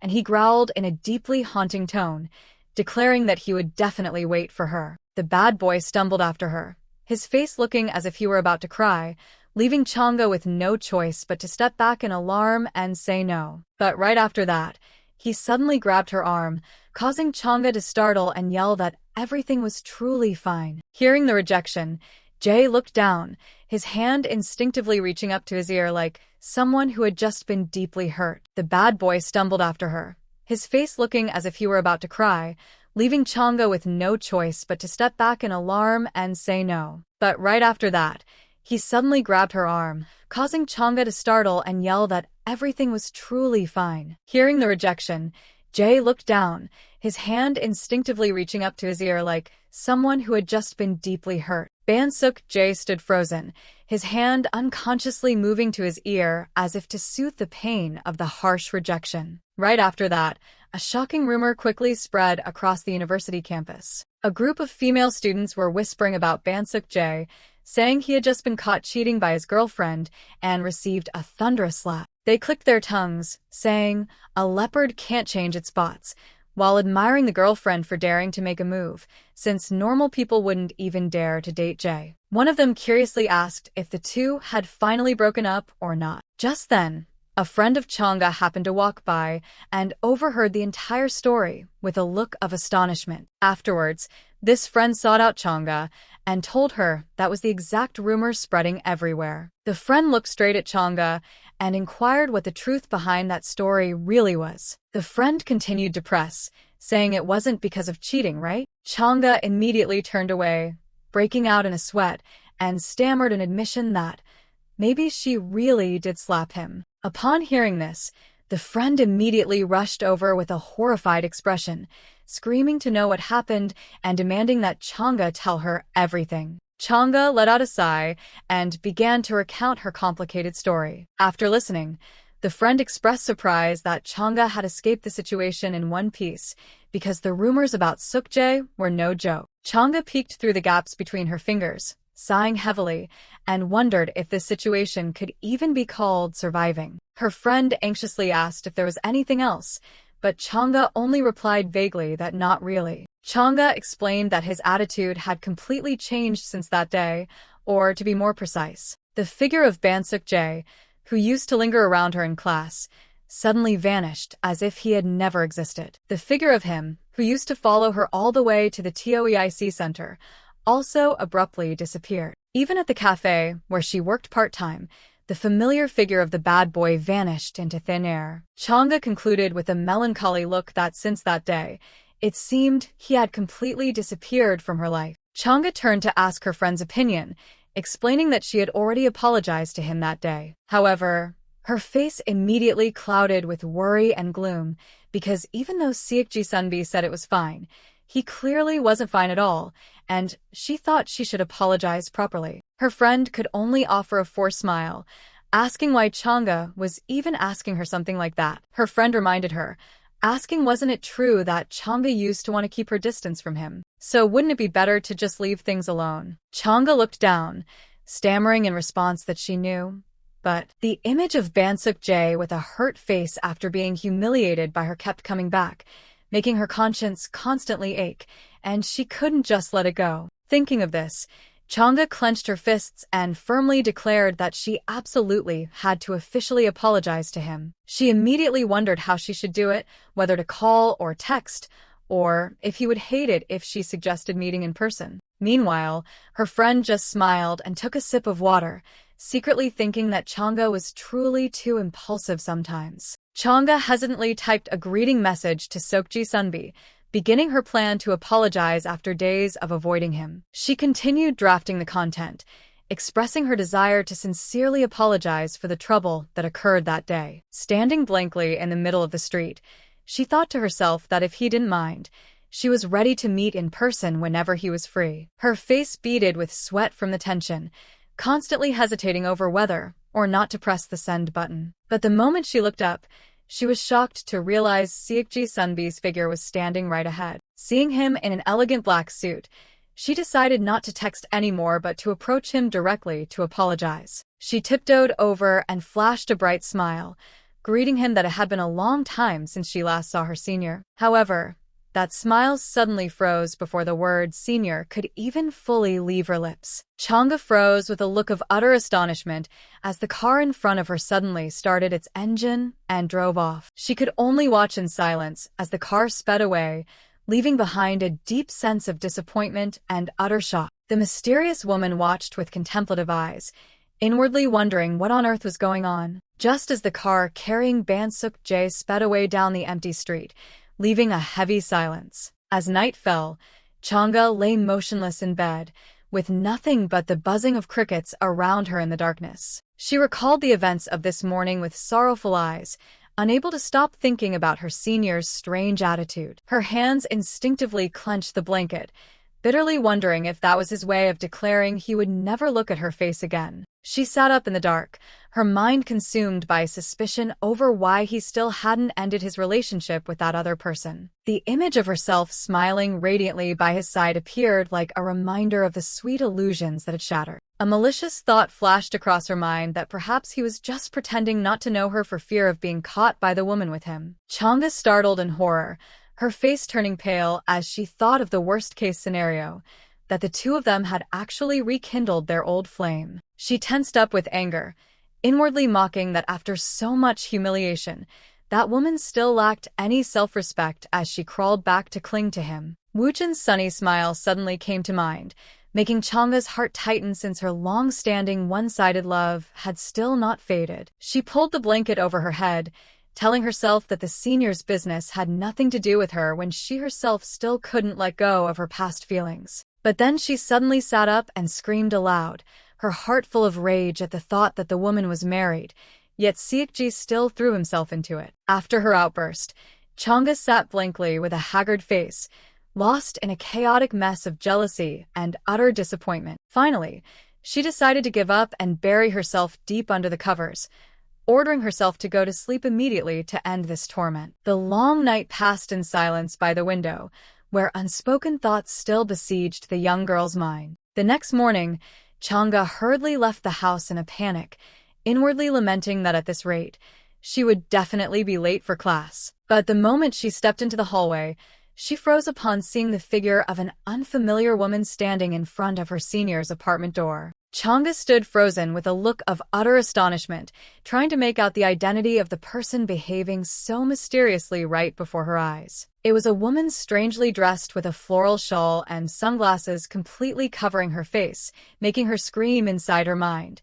Who on earth is she? Chang'e narrowed her eyes at the mysterious woman in sunglasses, trying to seek the truth behind the other party's shady behavior. She quietly watched the quirky woman pulling a pink suitcase away from the hallway, vague suspicions inevitably rising in her heart. During class, Chang'e sat blankly in front of the lecture screen, completely unfocused on the words of the teacher standing at the podium. She anxiously wondered why so many more women had appeared around Jay since that day, making the situation even more complicated. The image of Jay being surrounded by other girls made her think that he had lost interest in her, just as originally planned. Although she felt a bit of a letdown, she firmly wrote down her decision to end this fake relationship immediately. Walking across campus, Chang'e smiled and told herself that all the trouble had finally been resolved smoothly. However, her steps suddenly ground to a halt when she heard her name being called by a deeply familiar figure. That person approached with an intimate question asking if she missed him, causing her mind to instantly plunge into chaos. Chang'e's face immediately contorted in horror, and she was completely struck dumb by the sudden appearance of an unexpected character. Mistook suddenly rushed forward and hugged Chang'e tightly from behind, his face flushing with happiness as he confessed that he had missed her so much. Chang'e was completely stunned by this over-the-top action, her mind endlessly screaming to know what on earth was wrong with this bastard. The surrounding students began to whisper and gossip about whether she had actually forgiven a cheater like him, making the atmosphere incredibly suffocating. Standing in the middle of Jay's rosy world, Chang'e resolved that this situation could not continue, and she had to personally end this fake relationship. The university setting appeared peaceful, setting the stage for a dramatic dialogue to clear up the misunderstandings that had piled up for so long. Stopping in front of Chang'e, the bad boy spoke with anticipation, asking if there was something she wanted to say to him. Jay's gaze suddenly grew deep.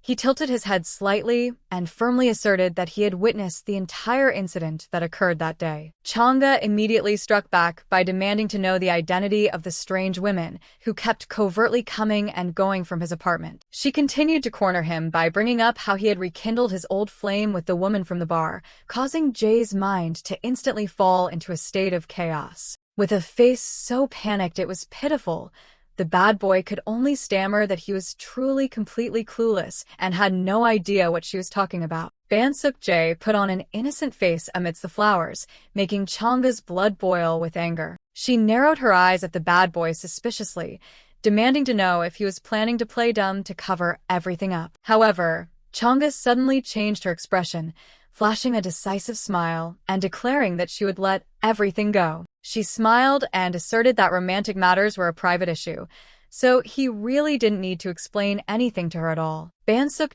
froze in extreme confusion, completely unable to understand why her attitude had shifted so quickly. Right after that, Chang'e bluntly suggested that they should end this relationship right here before the rumors got any more complicated. She emphasized that maintaining this dating charade was cruel to his actual girlfriends. Overwhelmed with panic, Jay tightly grabbed her hand and tried his best to explain that he wasn't seeing anyone else and that it was all a terrible misunderstanding. Ignoring the bad boy's look of being on the verge of tears, Chang'e firmly brushed his hand away to draw a clear line between them. She bowed formally, expressing her deep gratitude for his help all this time, and then officially walked away. Chang'e turned her back and walked away, decisively saying that she would leave right now to end this troublesome encounter. However, she suddenly paused, wondering why Mistook's face looked so pitiful right now, like an abandoned puppy. She told herself not to let her guard down,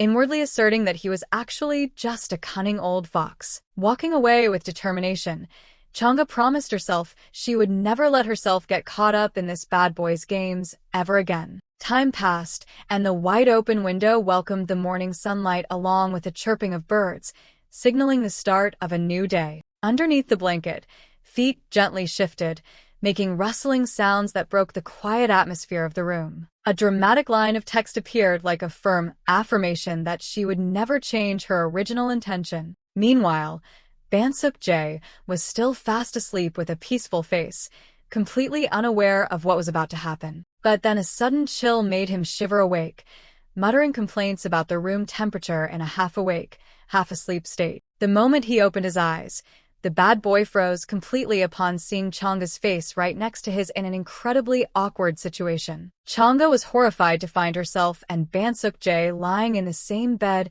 in an extremely sensitive position. She bolted upright with a haunted, haggard face, inwardly terrified as she thought about what had happened the night before. In the quiet room, she could only scream in despair that everything had gone up in smoke. Standing under the quiet night sky, Changa told herself that she didn't regret her recent decision, but she still couldn't help but feel stunned. Her hands gripped the trash bag tightly, silently admitting that Seokji's agonized expression at the last minute had almost melted her heart and shaken her resolve. Meanwhile, her best friend Jungju made a bitter remark that Changa truly had terrible judgment in people. Changa pouted, putting on a pitiful face, and weakly protested that those judgments were a bit too harsh for her current situation. Jungju didn't hold back and immediately fired back, reminding her of the string of miserable failures from the blind dates she had painstakingly arranged herself. Faced with the barrage of questions, Changa's mind drifted into a blank void as she tried to recall the faces of the men who had passed through her life. Jungju continued to suggest that among them, there was only one underclassman whom Changa had actually fallen for. Memories flooded back, making Changa gasp in disgust as she remembered that the innocent-looking guy was actually a jerk hiding behind a mask. Just half a year later, that very underclassman threw the entire college department into chaos when his two-timing behavior and deceit of everyone were exposed. That naked truth left Changa rooted to the spot in shock, forcing her to admit that her taste in men was truly an inexplicable disaster. Changa felt disgusted and deeply humiliated upon realizing that her taste in men all this time was truly nothing but garbage. She collapsed to the floor in helplessness, painfully admitting to herself that she had no words left to defend her mistake-filled dating history. Her eyes were fixed on the trash bag as a warning that this time, she absolutely must not fall into the trap or be swayed by that dangerous guy ever again. Changa bitterly understood that once you foolishly give your heart to the wrong person, trying to get it back becomes extremely difficult. She tightly gripped the opening of the trash bag, telling herself that if her older brother Woojin was just a small trial, then Ban Seokji was a whole different level of trouble. With a determined mindset, she silently walked quickly toward her room door to escape the thoughts surrounding her mind. But just as she turned the corner of the hallway, Changa froze upon seeing Seokji's lonely figure sitting with his knees hugged to his chest, waiting for her right by the door. She couldn't help but be astonished to come across this bizarre situation and asked why the senior had appeared here in such a pathetic state. Seokji raised his flushed face with tearful eyes to look at her, softly calling Changa's name in a choked voice with an incredibly hurt expression. Standing in the middle of the quiet hallway, the fateful confrontation between the girl trying to draw a clear line and the guy drowning in melancholy seemed to have just truly begun. Changa stood in shock, asking why Seokji was here instead of going home, while secretly cursing his empty promises just seconds later. Seokji looked up with a gaunt face and blurted out the shocking news that his home had just been broken into and ransacked by a burglar. Changa jumped and screamed in absolute astonishment, while Seokji could only bitterly begin to recount the details of the pathetic incident. Looking at the silent apartment door with a keypad, Seokji hesitantly said that to explain the current situation more accurately, it was a scene of ruin with torn pillows and blankets and shattered belongings, signaling a malicious illegal break-in. The police announced that they had promptly retrieved footage from the security cameras right at the building's entrance to track clues. However, the police officer sighed and explained that since there were no cameras in the hallway and the apartment complex was overcrowded with students, it was very difficult to identify a suspect. Faced with the officer's questioning about whether he had brought any strangers home, Seokji firmly denied it in front of Changa. Standing beside him, Changa couldn't help but break into a cold sweat as she heard the police press again to confirm that absolutely no one was home at that time. Seokji stole a glance at his neighbor and assured the police that indeed no one had stopped by,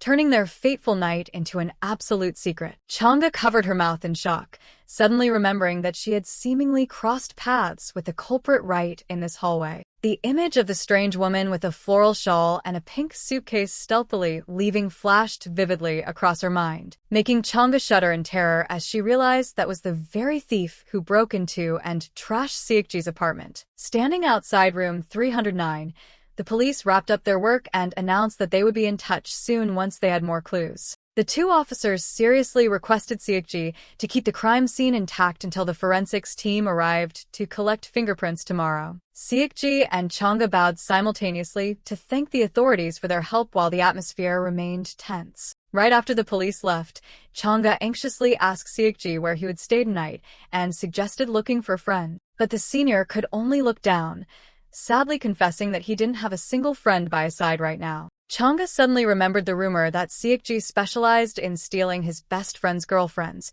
which was why everyone shunned him.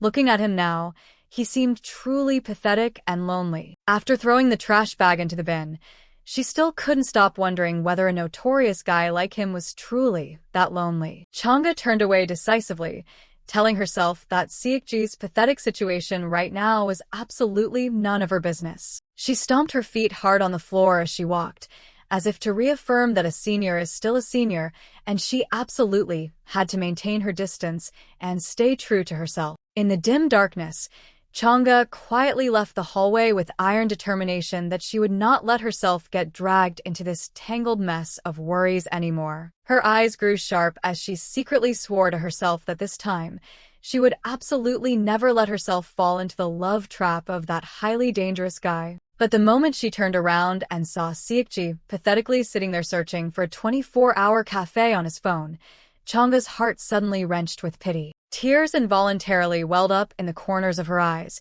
forcing her to quickly cover her mouth to stifle a choked sob at the sheer loneliness of the person before her. After an intense internal struggle, she hesitantly approached and broke the silence to check on the senior, who was drowning in melancholy. Chang'e's face flushed with deep embarrassment as she told him not to misunderstand the words she was about to say next. Looking into Siekji's tearful, pitiful violet eyes, she secretly thought that if he truly had nowhere else to go tonight, then Chang'e courageously pointed toward her room and suggested he stay there temporarily, officially kicking off a night full of variables. Chang'e urged Siekji into the bathroom and told him to take a shower and clean up after a long day full of incidents. Siekji stood hesitantly, looking deeply embarrassed, as if hiding an incredibly unspeakable secret behind his gaunt face. Seeing the senior hesitate, Chang'e quickly reassured him that she would step out for a moment to give him privacy, but Siekji immediately waved his hands in refusal. In a choked voice,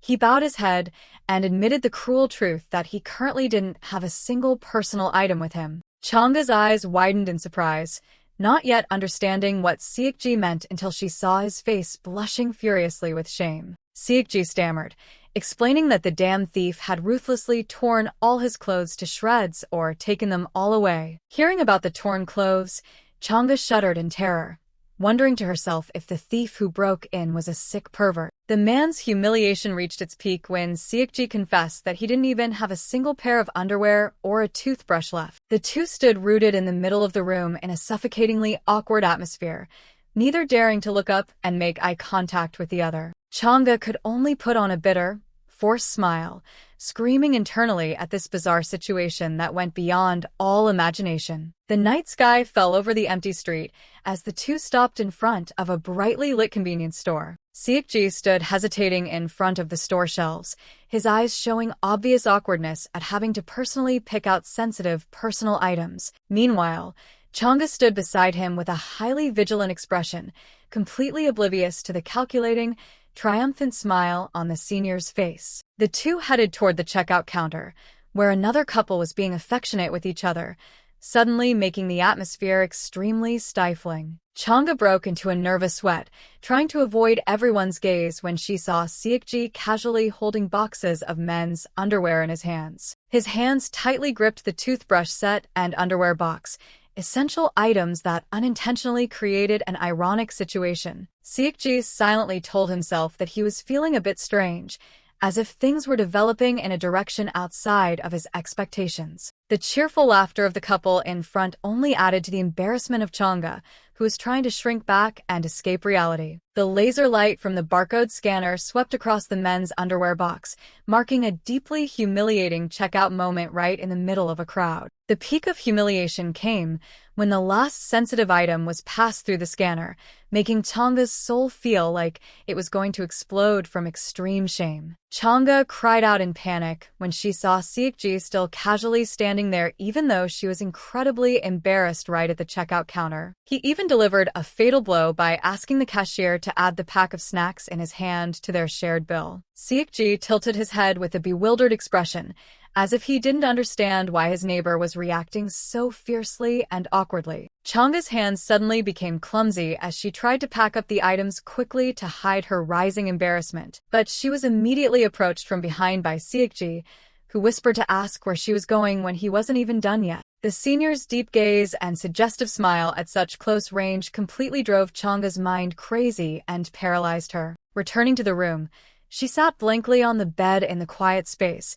trying to piece together all the crazy things that had just happened tonight. The image of the newly bought sensitive items kept hovering in her mind, making Chang'e's face flush red at the sheer, ridiculous irony. She glanced toward the hallway, wondering if these sudden flutters were stemming from what she had witnessed earlier. Just then, Siekji appeared in a highly masculine black sleeveless shirt, revealing a deadly charm that made Chang'e's heart skip a beat once again. Chang'e embarrassedly looked down, thinking to herself that she was gradually losing control and couldn't stop noticing the presence of the person across from her. Siekji gave a confident little smile, making her feel incredibly awkward as she realized she was paying too much attention to his looks. Looking toward the quiet kitchen area, he spoke up, asking if she had clearly understood the rules she just laid out. Chang'e jumped and yelled loudly, demanding that the senior sleep right there on the floor and absolutely not set foot on her bed. Siekji blushed and smiled radiantly with excitement,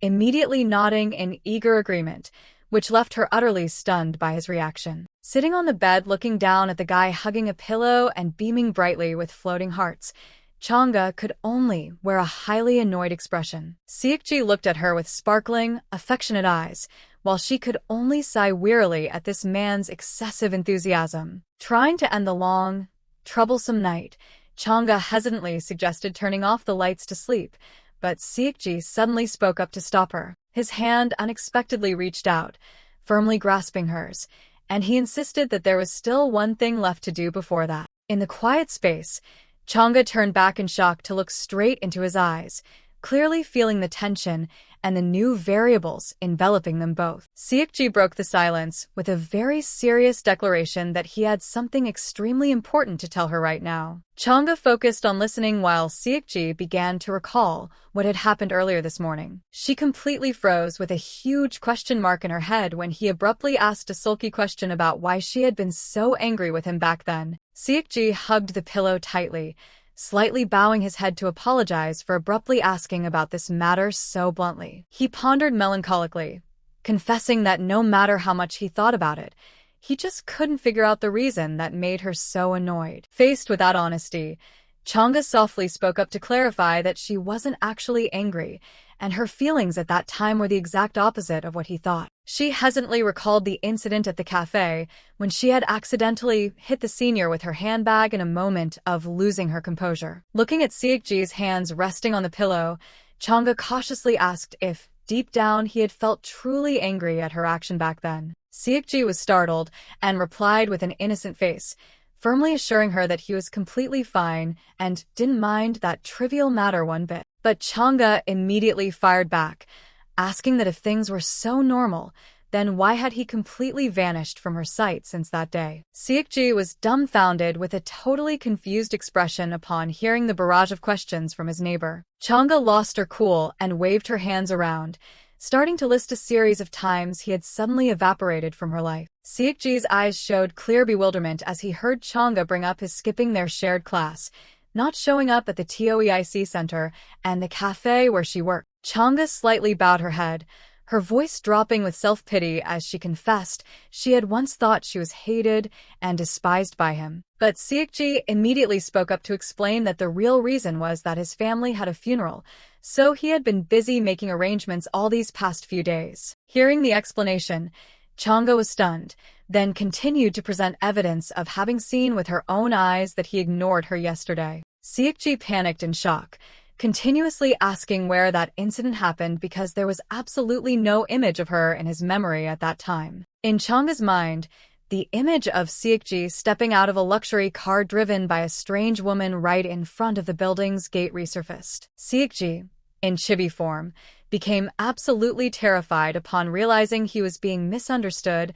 as dating another woman. His face suddenly became unusually serious as he softly asked Changga again to confirm if the person she had seen was. Seokji held out a photo of an incredibly beautiful and elegant woman, the very person Changga had been suspecting all along. He held his phone out to Changga, whose eyes were wide open in surprise seeing that the true identity of the mysterious person was about to be revealed. Seokji let out a tense sigh, putting a hand to his forehead, and gathered all his courage to blurt out the true identity of that woman. When he confessed that it was his own mother, Changga was completely dumbstruck by a truth that was too unexpected and beyond all calculations. It didn't stop there. Seokji continued to reveal an ironic secret that his eyesight was actually extremely poor. He explained that on the day of the funeral, he wasn't wearing his glasses, so he couldn't see his surroundings clearly at all, leaving Changga's jaw dropping in astonishment. A long silence dragged on as Changga froze, trying to digest the shocking mess of information she'd just received from the senior. The images of that woman acting affectionately with Seokji resurfaced in her mind, making her extremely regretful for having misunderstood them as a shady couple. It turned out the intimacy she had been jealous of all this time was actually the flesh and blood affection between mother and son, not some secret lover. Standing amidst bolts of shock, Changga could only sit blankly on the bed and scream internally at her own foolishness for wrongly accusing the senior. Meanwhile, in a private room, Changga is beginning a tense interrogation with Seokji about the ambiguous female figures around him. She fiercely brings up the strange woman who came pounding continuously on his door early one morning a few weeks ago. The image of another girl confidently driving a supercar and giving Seokji a passionate kiss on the cheek in the middle of the street is also brought up by her as concrete evidence. Seokji dumbfoundedly asks back about that sports car, while Changga is still reeling from his lengthy list of suspects. She continues holding out her phone screen to question the identities of two other beautiful women who frequently appear beside him. But Seokji can only tiredly confess that both of them are actually just as close female cousins. The shocking truth renders Changga completely speechless, the atmosphere in the room suddenly becoming utterly gloomy and profoundly awkward. She tightly shuts her eyes, trying to calm her mind to string together all the chaotic information Seokji just presented, only to finally, bitterly conclude that there are a total of 4 women who caused her to misunderstand him as a playboy all this time. Seokji calmly explains that those mysterious women are actually just his mother and 2 female cousins, dispelling all doubts about his philandering ways. Even the strange woman completely covering her head who appeared in the morning was just a thief who broke into his house, not any lover at all, causing Changga to fall into a state of absolute bewilderment and begin questioning if everything she witnessed were all disastrous misunderstandings. She recalls the image of a highly masculine and arrogant Seokji who always made her wary with the reckless appearance of a bad boy. But then, spacing out remembering the moment, he intimately leaned his face close under the pouring rain, creating an indescribable flutter. The image of him weakly resting his head on her shoulder as if seeking a peaceful haven amid a stormy night makes her heart even more flustered. Returning to the present, Changga throws the guy a highly vigilant look as she secretly thinks that his skills truly don't resemble a normal college student's at all. Looking at his pitiful pillow-hugging posture that still radiates a sparkling aura, she can't help but suspect this is a sophisticated flirting scheme. However, facing those sincerely sparkling purple eyes, she begins to waver and silently blames herself for being too suspicious of his kindness. She can only break a sweat and scream internally upon realizing she is the only one who misunderstood and lacked faith in Seokji. A list of Changga's crimes appears, starting with her heartlessly running away for no reason, leaving Sukjae standing dazed in the middle of the street. The next scene is when she caused that guy's sensitive heart to shatter and shed deeply melancholic tears. She even blames herself for treating his sincere confession simply as a cheap hoax during the evening they sat together. Even the fact that she unintentionally inflicted unintended violent actions on him becomes a thoroughly regretful obsession. She sits hugging her knees with an ashen face, silently and bitterly admitting that she truly treated Sukjae too poorly. To make amends, Changga unexpectedly calls out and requests him to move closer to her bed. Faced with the confusing request, Sukjae can only widen his eyes in bewilderment with an innocent, completely defenseless face. Immediately, she decisively presses hard on his shoulders, forcing him to lie down on the bed, leaving the guy completely frozen by the overly bold action. Changga even caringly pulls the blanket to cover him completely, secretly telling herself this is the best way to soothe the mistake she made. She gently asks if he feels comfortable, leaving Sukjae lying motionless with chaotic feelings due to this sweet care. Sukjae lies on the bed with a face clearly showing confusion.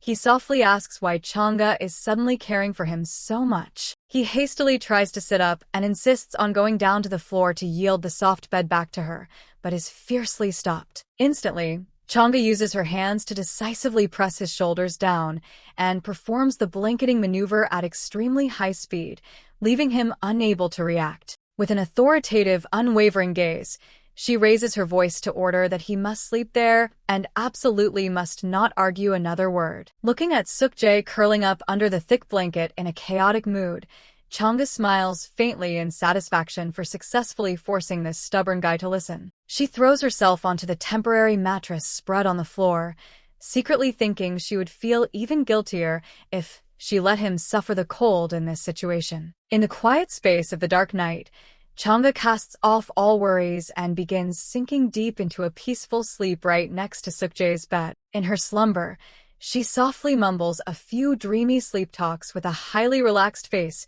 after a long day full of incidents. Suddenly Changga wakes up due to a throat-parching thirst.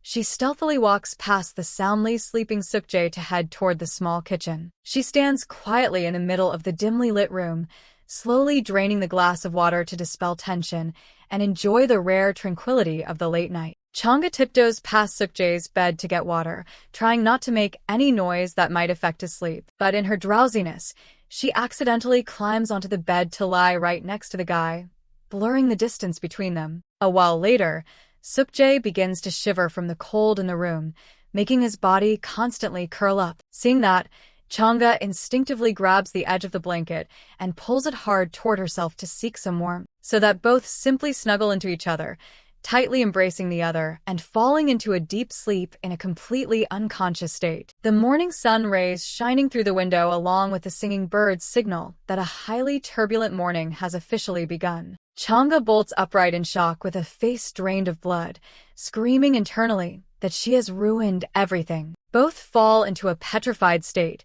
giving each other dazed looks in an atmosphere that is suffocatingly awkward. She tries to reassure herself with the proverb that you can survive entering a tiger's den if you stay calm, even though her mind is extremely chaotic. Sukjae groggily sits up and looks straight at Changga, making her even more hypervigilant towards this highly sensitive situation. Changga tells herself that everything will be fine as long as she escapes before he wakes up, but Sukjae's hand unconsciously wrapping around her waist makes leaving truly difficult. Right at that moment, Sukjae slightly shifts and mumbles in his sleepiness, panicking her to the point where her heart feels like jumping out of her chest. She thinks to herself that the situation is truly not okay at all when the guy keeps clinging tightly to her like a little koala needing protection. But with high determination, Changga adamantly refuses to give up and tries to wriggle out of the other's possessive embrace. Suddenly, Sukjae's raspy voice calling her name rings out,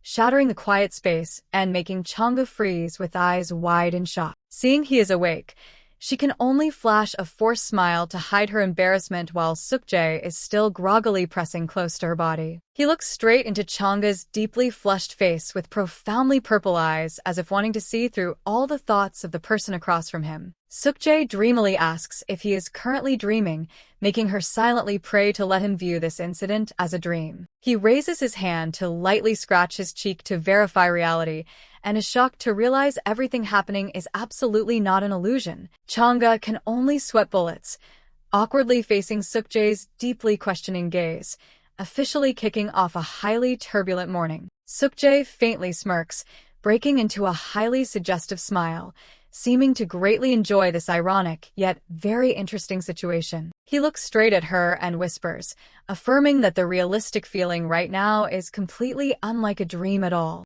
Changga can only force a laugh in anxiety, sweating profusely upon realizing she just put herself in a dead end with no way out. She hastily grasps Sukjae's hands tightly, earnestly begging the senior to stay calm and listen to her explain what just happened. Amidst the highly sensitive posture on the bed, Changga continuously pleads with him not to misunderstand and to give her even just 1 minute to clarify. The image of 2 glasses placed on the table appears as proof of her assertion that everything is actually just a disastrous mistake. Changga begins her pitiful recounting, narrating the entire course of last night in an incredibly sincere tone. She tearfully explains that it was thirst that blinded her, causing her in a drowsy state to accidentally climb into the wrong bed and lie next to him. Suddenly, Sukjae calls Changga's name, making her jump in fright, her heart beating nonstop before the other's contemplative expression. Sukjae slowly closes in and sternly announces that he also has something incredibly important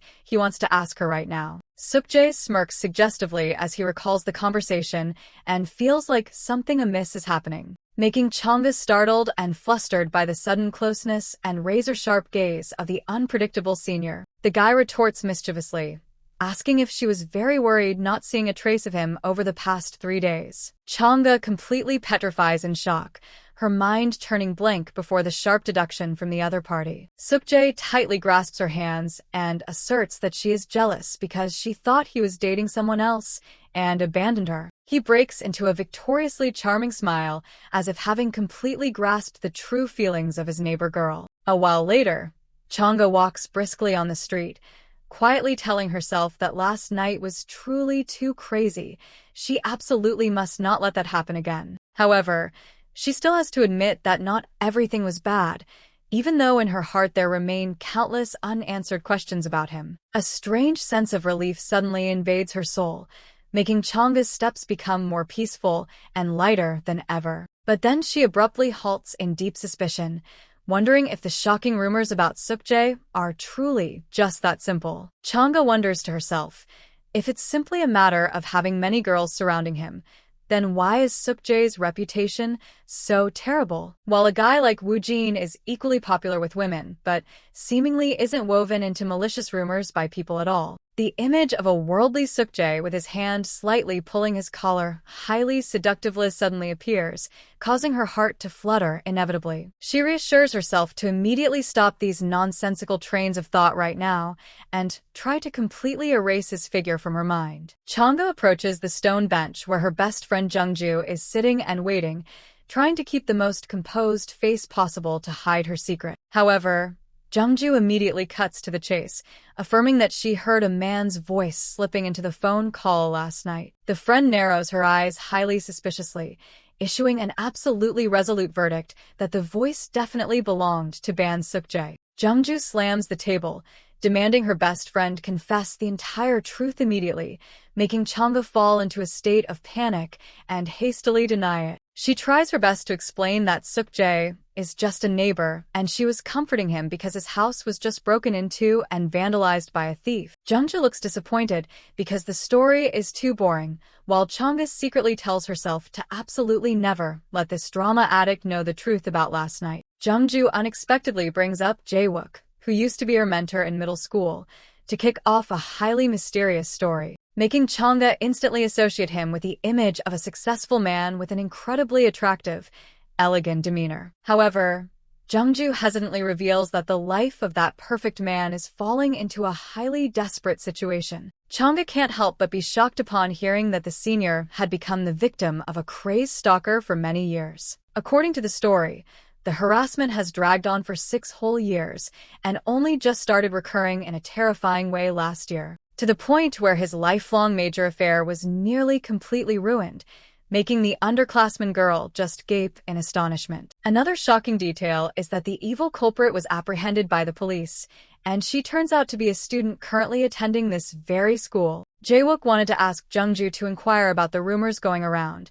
At this point, Changa shakily asks about the major that person is studying. The moment she hears the words industrial engineering, Changa's heart suddenly tightens upon realizing that is also Ban Suk-jae's department. Her face suddenly becomes gloomy and ashen, screaming internally at a highly cruel and terrifying coincidence. A frantic knocking on the door rings out, shattering the quiet atmosphere, signaling the appearance of an unexpected character. Suk-jae reveals himself with a radiant smile and affectionately calls out Changa's name, making her only able to stand frozen in shock. Right after that at the cafe, Jungju unexpectedly approaches and asks to borrow Suk-jae for a few minutes to talk, despite Changa radiating blazing murderous intent from annoyance. The guy nods curiously at the request, unintentionally causing Changa to startle in panic upon realizing the situation is gradually losing control. She instantly loudly stops her friend from breathing a word of anything, leaving Suk-jae to stand bewildered between the two conflicting sides. Ignoring the intervention, Jungju gets straight to the point by asking if he knows a senior named Park Nayeon in the industrial engineering department. Hearing that familiar name and course, Suk-jae suddenly goes dead silent, an indescribably uneasy feeling beginning to creep into his mind. Jungju still continues to dig deeper by bringing up a girl who used to be a teaching assistant, making the surrounding atmosphere intensely tense and stifling. Suk-jae's face suddenly pales.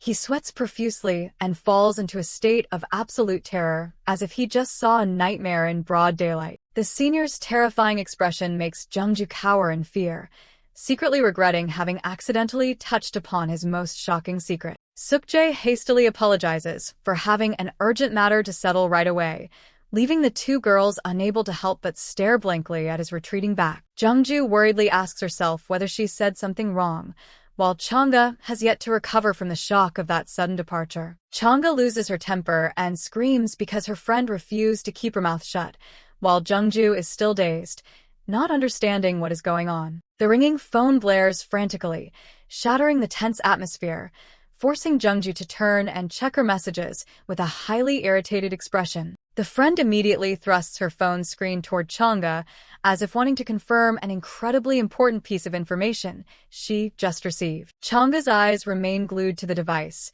a vague fear beginning to invade her mind as she realizes the severe nature of the matter. Her eyes widen to the fullest in horror, seemingly having just discovered a shocking truth closely related to the unpredictable senior. The text message clearly shows the identity of that crazy stalker is Song Vi-woo, a female student currently enrolled in the chemical engineering department. Even more terrifying is that she is the one whose feelings were ruthlessly rejected by Ban Suk-jae, causing her hatred to surge to an uncontrollable level. The image of the woman lying slumped on the cold floor appears as proof of the tragic outcome of a blind and sickly love. The image of white pills scattered all over the floor next to an overturned bottle emerges as a haunting reminder of the tragic incident involving the teaching assistant that the whole school has been buzzing about for so long. Amidst the bustling university campus bathed in sunlight, crowds of people hurried by, yet no one seemed to know about a secret that was about to be unearthed. Suk-jae stood all alone by the white wall, his hand clutching his chest as if trying to suppress a severe pain tearing his soul apart. In the hazy darkness of his memories, a teary-eyed, deeply depressed woman wearing glasses called out Suk-jae's name in endless resentment. She was crying and screaming, blaming that all the tragedies happening today were entirely Suk-jae's fault. The woman frantically clutched her head in agony, screaming that if he hadn't seduced her, she could have happily married her fiancé. Suk-jae collapsed by the cold wall, his breath catching in the murky darkness as the ghost of guilt began to consume him. Back in the present at a lively restaurant, someone suddenly asked the friend group if they knew senior Ban Suk-jae from the industrial engineering department. Another male student excitedly recounted the rumor that he once seduced an engaged female teaching assistant, making her cancel the engagement before heartlessly dumping her. Chang Jie froze upon hearing the shocking news that the poor teaching assistant had even attempted to take her own life right at the school. She walked aimlessly in the dark night, silently recalling the scandalous gossip of her seniors from when she was just a freshman. Chang-jae thoughtfully reminisced about the past, telling herself that she used to believe the malicious rumors and always assumed he was a terrible person. But in reality, at that time, she was so busy chasing after Yoon Woo-jin's shadow that she didn't have the mind to care about anyone else around her. Now, standing amidst the bustling streets and reflecting, she was shocked to realize how toxic those rumors were, enough to completely distort a person. Despite not knowing what the real truth was, Suk-jae's devastated and painful expression from earlier kept haunting her, making her unable to stop thinking about it. Even though her best friend Sung-ju firmly claimed that he looked incredibly scary and was extremely furious at that moment. From her perspective, Chang-jae only saw a heart suffering from such deep trauma that it was bleeding. Standing silently on the sidewalk under the clear blue sky, she fell into a state of absolute deadlock, not knowing what she should do at this moment. She was afraid that bringing up the past would unintentionally rip open already aching wounds, yet the feeling of having to pretend she didn't know made her conscience endlessly guilty. Her eyes suddenly turned sharp and filled with indignation when she thought of the one who started all this trouble, in Sung-ju, who heartlessly disappeared after throwing behind a selfish plea, hoping she would go apologize to him on her behalf. Anyway, since things had already come to this, Chang-jae kept walking while trying to calm her chaotic mind. She anxiously looked at Suk-jae's silhouette ahead and thought to herself that she really didn't know how to face him after all that had happened. Suddenly catching sight of the senior right in front of her, she stood frozen with a face full of surprise and curiosity. Meanwhile, Suk-jae seemed to be trying to hide something, so he kept looking around with an incredibly sneaky demeanor. Chang-jae called out Suk-jae's name, making the guy jump in terror, as if he had just been caught red-handed doing something bad. His eyes suddenly turned red and welled up with tears.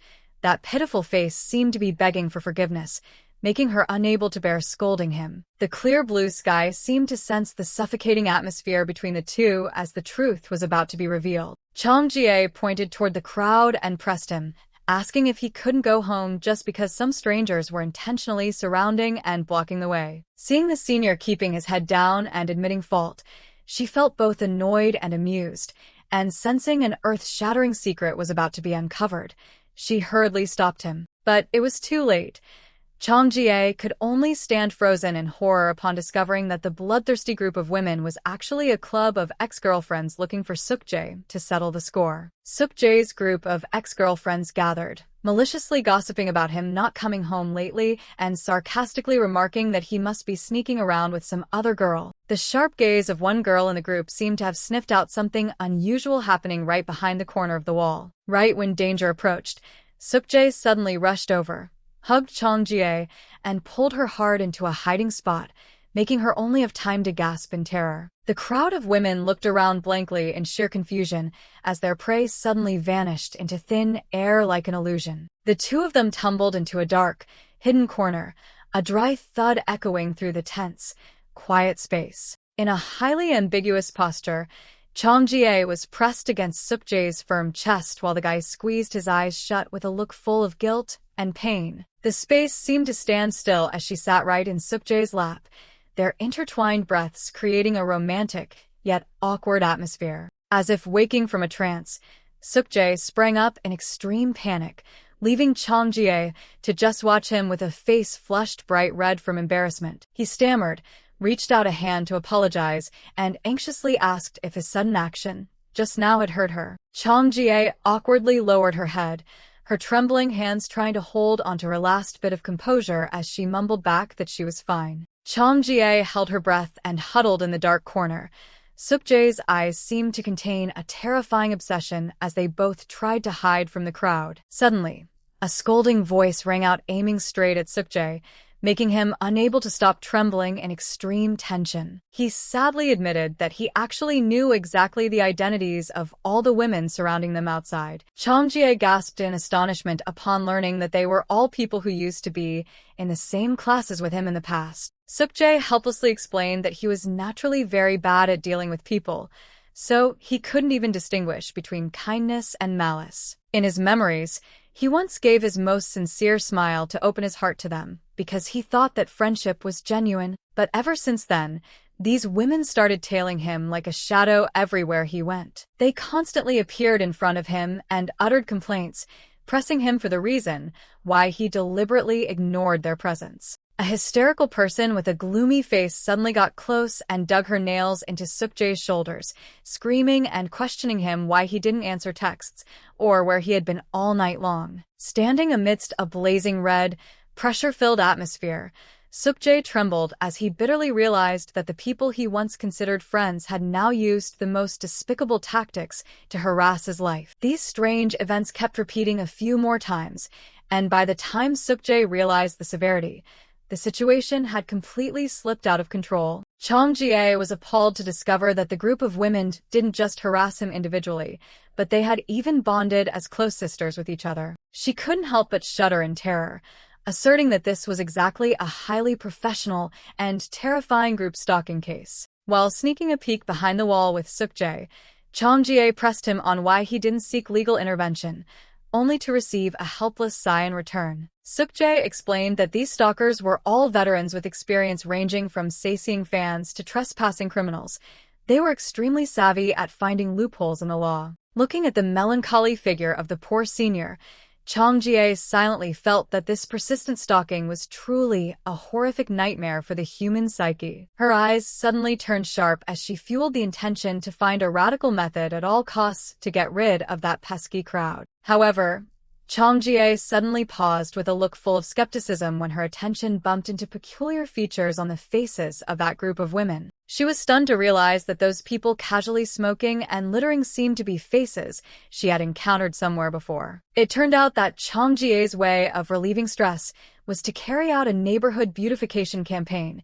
She didn't hesitate to grab a broom, charge out to scold them, and demand those inconsiderate folks stop littering on the street. In the name of advanced-level neighborhood aesthetics protection, Chang Jie grabbed her broom and stormed out to scold the ignorant people who dared to casually smoke and litter right in front of someone else's house. Returning to reality, she placed her hand on Sukjae's shoulder and asked the senior to stay put here and wait for her for a moment while she solved the trouble. Sukjae stood dumbfounded with bewildered eyes, seemingly still unable to believe the sudden boldness of his neighbor friend. Chang Jie flashed a highly confident smile mixed with excitement, firmly declaring that she was completely capable of handling this stalking situation smoothly. In a hilarious chibi form, she smirked triumphantly while poor Sukjae could only blush and gasp at her blazing aura. Wasting no time, Chang Jie walked right up and tapped the shoulder of one girl in the stalker group to initiate a head-on confrontation right on the battlefield. She gave a radiant yet high-pressure smile,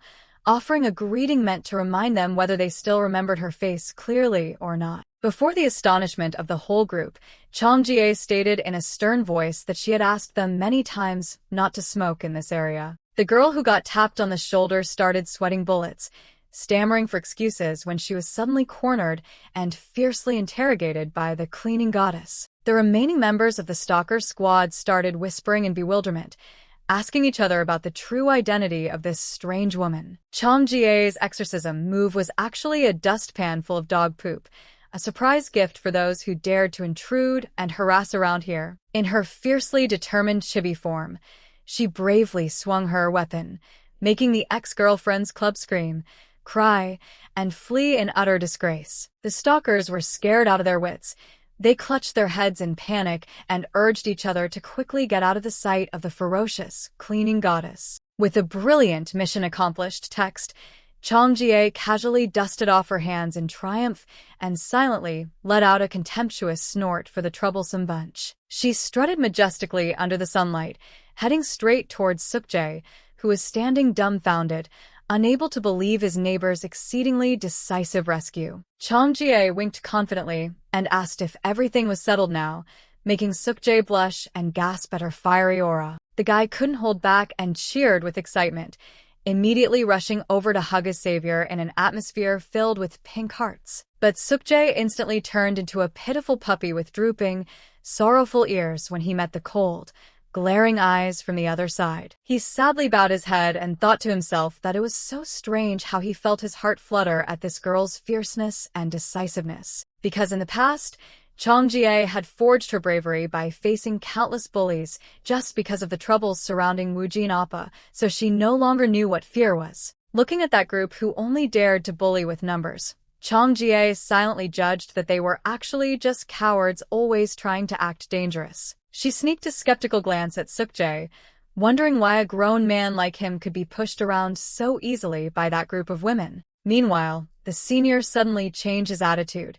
He gripped his bag strapped tightly with a sharp, cold look that instantly made the atmosphere incredibly tense. Chang Jie mustered all her courage to ask straight out if he was genuinely feeling terrified of the harassment from his ex-girlfriend's club. Sukjae just silently bowed his head, shadows enveloping his face, making her unable to guess the thoughts hidden inside him. He softly admitted that he was actually very afraid of these kinds of troubles and would rather choose a much more decisive method of resolution. His eyes suddenly flashed with a dangerous glint, and Sukjae coldly stated that using violence to end a relationship was inherently easier. A ridiculous contrast emerged as his inner self was crying like a pitiful puppy, yet from Chang Jie's perspective, he looked like a cold-blooded killer. She was so scared, she shrank into a tiny form, her whole body trembling non-stop before the terrifying murderous aura radiating from the man standing next to her. Chang Jie fearfully told herself that even if the rumors about the female teaching assistant were false, the fact that Sukjae was an extremely scary guy remained an undeniable truth. Sukjae and Chang Jie walked silently along the quiet hallway, their dry footsteps echoing in a heavy, contemplative atmosphere. Chang Jie secretly observed the senior's back, silently making up her mind that she must absolutely never do anything to offend this terrifying person. Sukjae unexpectedly stopped and softly called her name, causing her to flinch and freeze in her tracks, her eyes wide with astonishment. The guy flashed a radiant and captivating smile, scratching his head as he sincerely thanked her for her enthusiastic help today. At the sudden praise, Chang Jie could only awkwardly wave her hands frantically and shyly reply that it was actually just a small matter not worth mentioning. However, she suddenly fell into a frozen state upon hearing Sukjae assert that she had always been the one present to help him all along. His purple eyes gleamed with affection. Sukjae leaned in close and whispered, affirming that whether in the past or the present, he always had to rely on her. In her clueless chibi form, Chang Jie put a hand to her chin in thought, a massive question mark popping into her head regarding that distant time period he just mentioned. Realizing her confusion, Sukjae's face instantly grew gloomy as he bitterly and disappointedly questioned if she had really forgotten all the memories between the two of them. Terrified by his sudden serious demeanor, Chang Jie, in a state of panic, immediately pointed her finger and firmly insisted that she, of course, remembered that event vividly. Chang Jie sweated bullets from the stress. Her mind scrambled as she tried to rummage through to see what on earth happened in the past that he just brought up. While Sukjae was overjoyed, squeezing her tiny hands and cheering happily, thinking she still remembered clearly. The senior's purple eyes suddenly became passionate.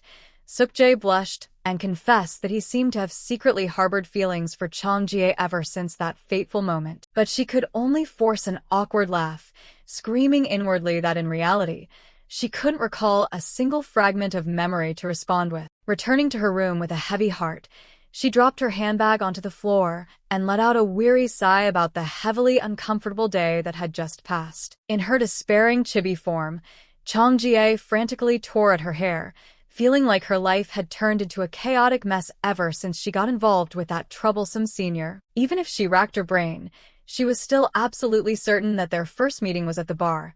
There was no way she had helped him prior to that. Determined to brush off all these far-fetched, unanswered thoughts, her hand decisively flicked off the desk lamp to seek peace in the darkness. However, just as she was about to focus on her homework, Chang Jie jumped out of her skin upon hearing pitiful sniffing sounds coming from right beside her. The lights suddenly flickered continuously, accompanied by a mournful groaning that grew clearer and clearer, making her freeze with her eyes wide open in extreme terror. In the hazy darkness of her memories, a boy in a hoodie slumped his head on a deserted staircase.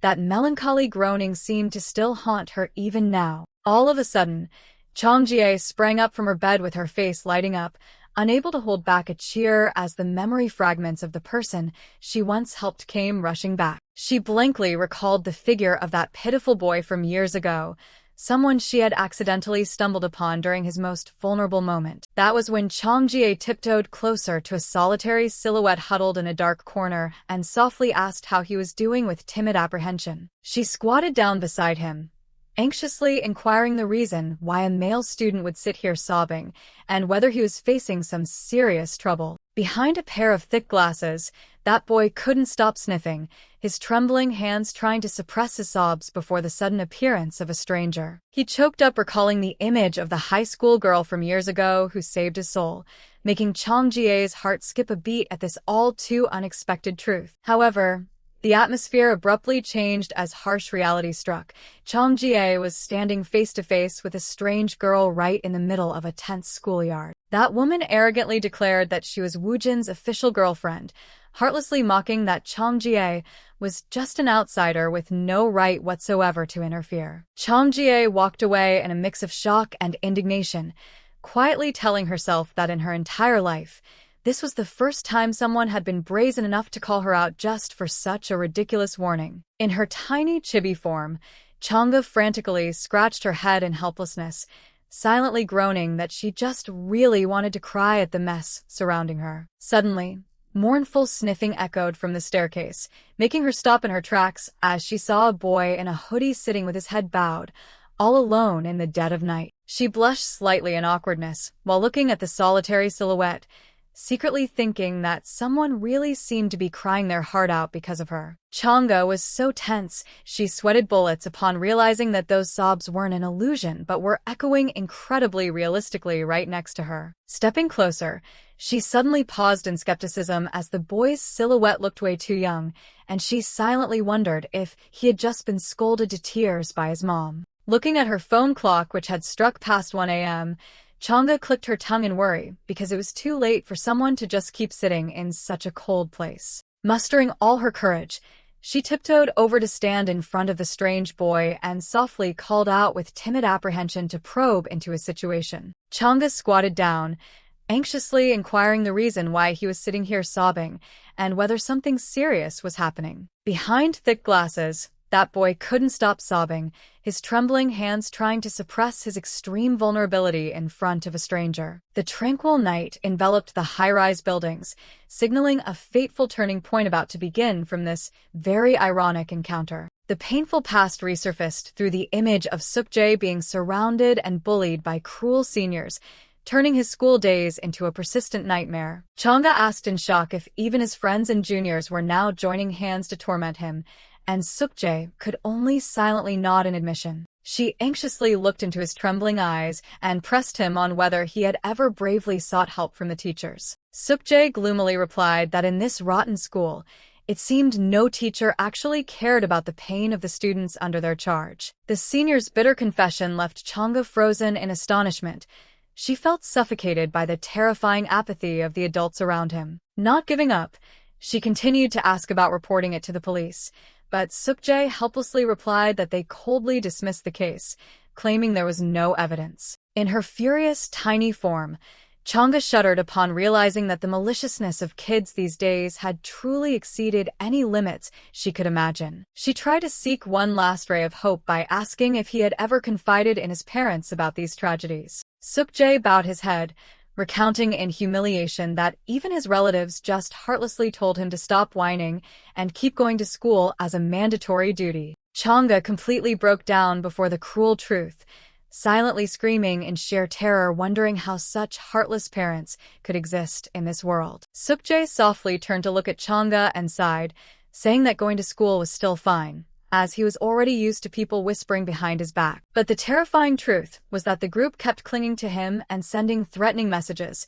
driving his life into an absolute dead end. Chang'e jumped in terror, her face flushing red with rage upon hearing that those people dared to openly threaten someone. Suk-jae sadly confirmed he was being pushed into a corner, while the neighbor girl could only freeze in heartache for the poor senior. He subtly pointed his hand toward the entrance and revealed a chilling truth that right at this moment, they were still persistently lurking out front. Outside, The group of stalking women was looking at their phone screens with sarcastic smiles, urging Sukjae to quickly come out while they still retained their last bit of kindness. Changga went dead silent amidst the shocking news of school violence and digital extortion, realizing the severity of the issue had gone far beyond a normal bullying case. Her erupting fury made her unable to hold back a scream, calling the people out there exactly nothing more than a bunch of low-life thugs. Instantly, the image of the divine weapons duo consisting of a broom and a dustpan appeared majestically, like a stern warning for the harassers. Changga aggressively gripped her weapons tightly,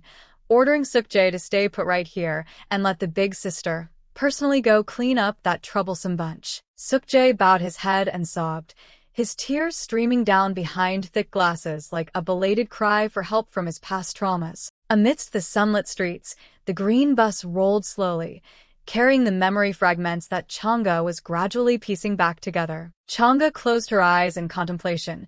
She was shocked to realize that the stalking women group were the exact people she used to clash fiercely with back in her school days. She vaguely recalled the silhouette of the poor boy in a hoodie from years ago, someone she had accidentally stumbled upon when he was huddled in agony at the corner of the staircase. However, if that crybaby student from back then was actually Senior Sukjae standing right in front of her now, it was truly hard to believe. His lips moved slightly as if holding back emotions, silently hiding a deep secret that had been buried all this time. Suddenly, Sukjae flashed a radiant, affectionate smile.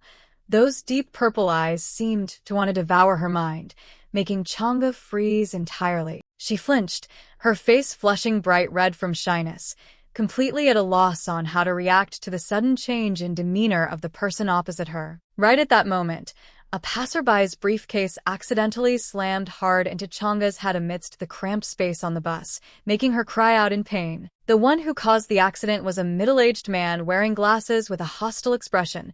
He muttered angrily that he didn't do it on purpose and demanded she stop looking at him with those annoyed eyes. Changga numbly clutched the injury on her forehead, her face turning pale at the rude attitude and the harsh, insulting words of the old man on the bus. He narrowed his eyes with malice behind his glasses, continuously hurling insults, as if wanting to corner the little girl into a state of ultimate humiliation. Suddenly, a chilling murderous aura descended as Sukjae loomed up from behind. He growled menacingly, demanding the old man repeat the words he just uttered. Before the senior's terrifying presence, the cowardly old man could only scream a belated apology before scrambling off the bus in a panic. The tense atmosphere quickly subsided as Sukjae gently reached out to check Changga's wound, anxiously asking if she was really okay after that collision. Although she smiled softly to reassure him, deep down she couldn't stop doubting the uncanny resemblance between him and that crybaby boy from years ago. Sitting quietly in the empty classroom, Changga fell into a state of deadlock as she was completely unable to distinguish what the true nature of this person really was. Sometimes he appeared like a pitiful male student always in need of protection, with streaming tears that couldn't help but soften her heart in pity. But other times he exuded the dangerous vibe of a bad guy with a highly mysterious smirk, making her shudder in fear whenever she recalled it. In another development, the blonde girl was frantically calling the big sister to report the waste attack, receiving a firm promise that she would step up to handle everything to punish Changga. The blonde woman confidently asserted over the phone that this was the reason she had traveled all the way here and asked if the other person trusted her. She secretly observed Changga amidst the crowd of students and told herself to lock onto the target right when she appeared. Changga tried to brush off Sukjae's silhouette to focus on the upcoming exams, reminding herself not to waste any more time. While mentally struggling to protect her grades, she was startled when a stranger suddenly called her straight by her name. Changga blankly confirmed her identity and couldn't help but curiously ask who on earth the stylish woman standing in front of her was. The stranger slightly lowered her sunglasses, flashed a highly mysterious smile, and casually declared that she was Sukjae's girlfriend. She even added a massive shock by claiming that she could be considered his original legal wife, leaving Changga completely dead silent. After the shocking greeting, both of them relocated to a quiet cafe to begin a head-on confrontation between women. The blonde woman leisurely enjoyed her drink with the poised demeanor of a primary wife holding every advantage. Sitting across from her, Chang'e fell into a state of utter deadlock as she silently lamented that she really had no clue what the hell was going on. In her chibi form, Chang'e wailed in gloomy despair, wondering why her life had been dragged into such a ridiculously melodramatic soap opera script. The blonde woman took a leisurely sip of coffee and coldly remarked that it seemed Chang'e wasn't ready to believe the truths that were just exposed. She crossed her arms in triumph, expressing her understanding when a stranger suddenly showed up and claimed to be Sukjae's powerful original wife. With a meaningful smile, that woman sarcastically noted that this primary wife looked far too ordinary compared to what people typically imagined. She continued to spit harsh words, comparing Chang'e with the guy's hot past girlfriends, making her only able to stammer in vain for response. Ignoring the other's awkwardness, she casually exposed Sukjae's true nature, stating that he was just a sloppy and even somewhat foolish guy. The strange woman smirked maliciously,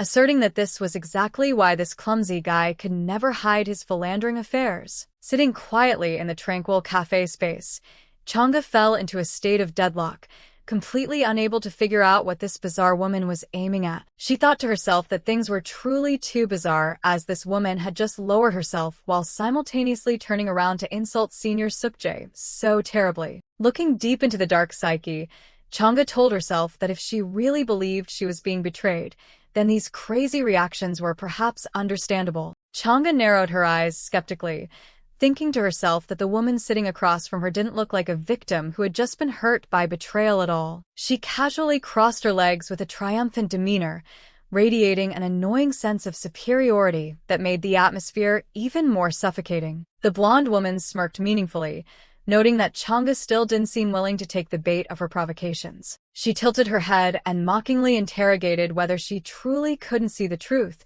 or was just intentionally acting innocent about everything. Chang'e frowned in confusion. She pressed back, asking what on earth those vague words were trying to imply. That woman flashed a malicious smile and firmly asserted that in reality, Chang'e had already come face-to-face with those people. She coldly exposed the truth about the array of women surrounding Sukjae, mocking that they weren't his mother or female cousins like he always touted as a cover-up. The sound of ice clinking against the glass rang out dryly. Chang'e went dead silent in terror as the suspicions about the senior's true nature were stirred up once again. Meanwhile, the classroom was now just an empty, silent space as the lecture had ended earlier than scheduled. Sukjae paced restlessly in the school hallway. He kept looking at his phone screen, anxiously wondering where Chang'e was since she had completely cut off contact. Sukjae stared at his phone, his face drenched in sweat, secretly terrified as he recalled the chaotic scene that had just occurred. Right next to him, two male students were whispering about a girl who suddenly appeared and caused a shocking commotion. One of them excitedly bragged that he had recorded the whole clip on his phone, making the other eagerly demand to see it immediately. Hearing Changjie's name, Sukjae froze in pain, wondering why she was always drawn into such scandalous troubles. The male students kept making sarcastic remarks, wondering if she was a heartbreaker or actually just a cursed person. Unable to endure it any longer, Sukjae suddenly reached out with his firm hand and tightly gripped the shoulder of the one holding the phone, startling him in terror. The two of them turned around in a panic, their faces drained of blood when confronted with the dark, murderous face of the upperclassman.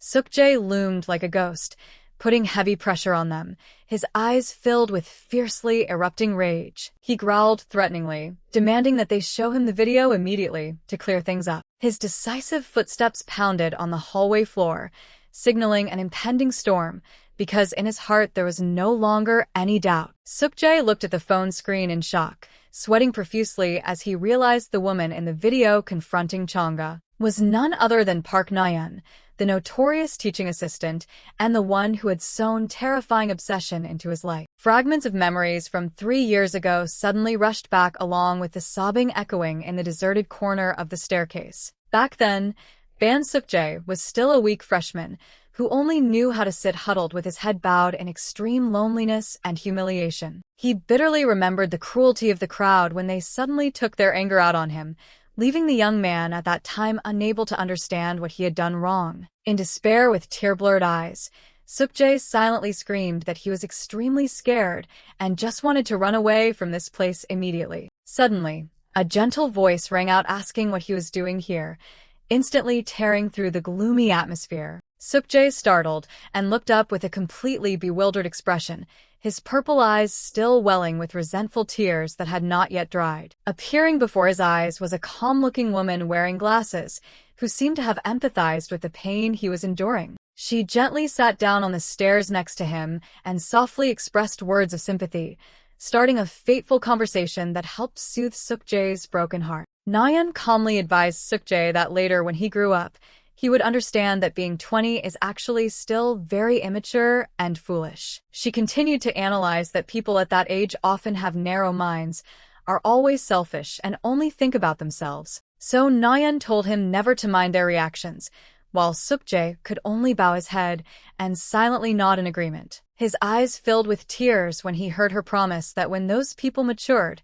they would surely realize what a wonderful guy he was. Nayeon gently patted his shoulder to comfort him and tenderly told him that if life ever became too difficult, Sukjae should always come and confide in her. He smiled happily at the warm offer that she would always be willing to be a listener, right when his life was caught up in unnecessary scandals. To a bewildered 20-something Sukjae, Nayeon at that time was the only adult he trusted and could completely rely on. However, the him of that year could never have expected that behind that kind exterior were dark calculations and motives he knew nothing about. Perhaps because he believed he had found a peaceful haven amidst the stormy campus, his heart finally began to feel soothed. Sukjae's student life, which was originally as hazy as smoke, gradually became more stable with the close companionship of this woman. Sukjae excitedly shared with Nayeon his plans to join a study group with other friends this weekend in hopes of finding integration. But the smile on his lips suddenly vanished when his close older sister lowered her voice,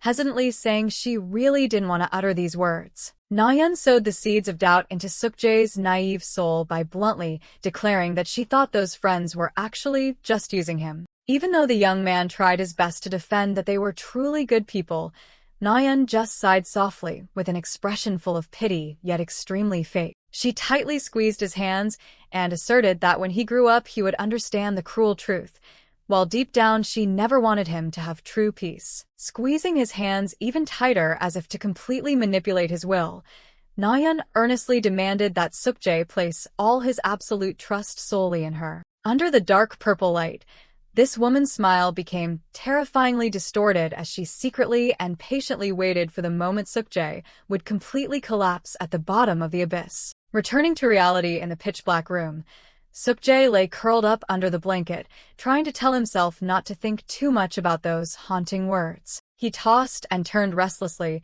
trying every way to reassure himself that Nayeon Nuna was probably just so worried about him that she made such harsh judgments. However, completely contrary to his small expectations, all of Nayeon's dark prophecies subsequently turned into cruel realities one by one. Most of his new friends gradually developed hatred and collectively turned their backs on Ban Sukjae. Worse still, a few extremists among them began to frantically stalk and harass him. When the relationships around him shattered, Sukjae could only rely on Nayeon and painfully admitted that her warnings were absolutely right. The exact moment the prey had completely fallen into the trap, Nayeon smirked, clearly revealing the truly sinister nature of a manipulator. She pretended to be melancholy, then abruptly informed Sukjae that she had officially canceled her engagement with her fiancé. Sukjae was stunned speechless, stammering to ask the reason why she had made such a sudden decision. With eyes blazing with madness, Nayeon declared that she had heartlessly dumped her ex just so she could rightfully be by his side. The young man stood frozen as if struck by lightning, his mind completely paralyzed in the face of the cruel reality unfolding before his eyes. She suddenly lunged forward, tightly grabbing his wrist, and growled, dumping all the blame onto the poor young man. Nayeon hissed with resentment that if he hadn't seduced and given her hope, she could have happily married that other man by now. Suk-jae stood rooted to the spot with a sweat-drenched face, his heart clenching in shock as he realized he had fallen into the trap of the wildly ambitious teaching assistant. He turned his face away in pain and choked out an affirmation that he had never developed any romantic feelings beyond the limit for her. She smirked contemptuously, sarcastically asking if he was truly naive enough to believe in a pure friendship between a man and a woman. Under the hauntingly bright red light, Nayeon suddenly lunged and hugged him tightly,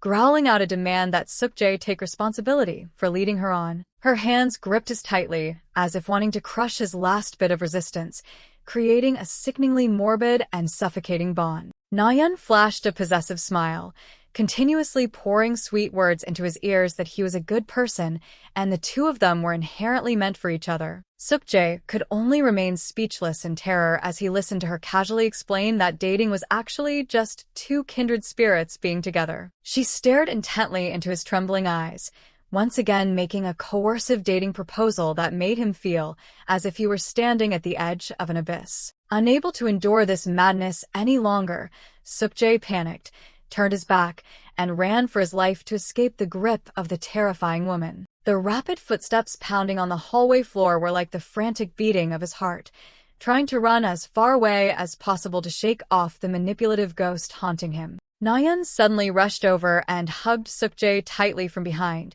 hissing possessively that he absolutely wasn't allowed to leave her right now. She clawed tightly at his arm in a frenzy, loudly questioning where he planned to run after heartlessly ruining her life like this. Nayeon screamed frantically amidst the blood-red, murderous atmosphere, threatening that if he dared to step out of here, she would immediately end her life right on the spot. Just as the tension reached its peak, a male student accidentally walked in to deliver documents from a professor, unintentionally shattering their private space. He stood frozen in astonishment upon witnessing the highly suspicious hugging scene between the upperclassman and the female teaching assistant right in the office. Suk-jae panicked and yanked himself away to find an escape route, completely surprising Nayeon and leaving her unable to react in time to his violent response. He ran frantically to escape the cruel reality, but ever since that fateful day, malicious rumors began to spread and gradually spiraled out of control. Throughout the lecture halls echoed derogatory remarks calling him trash,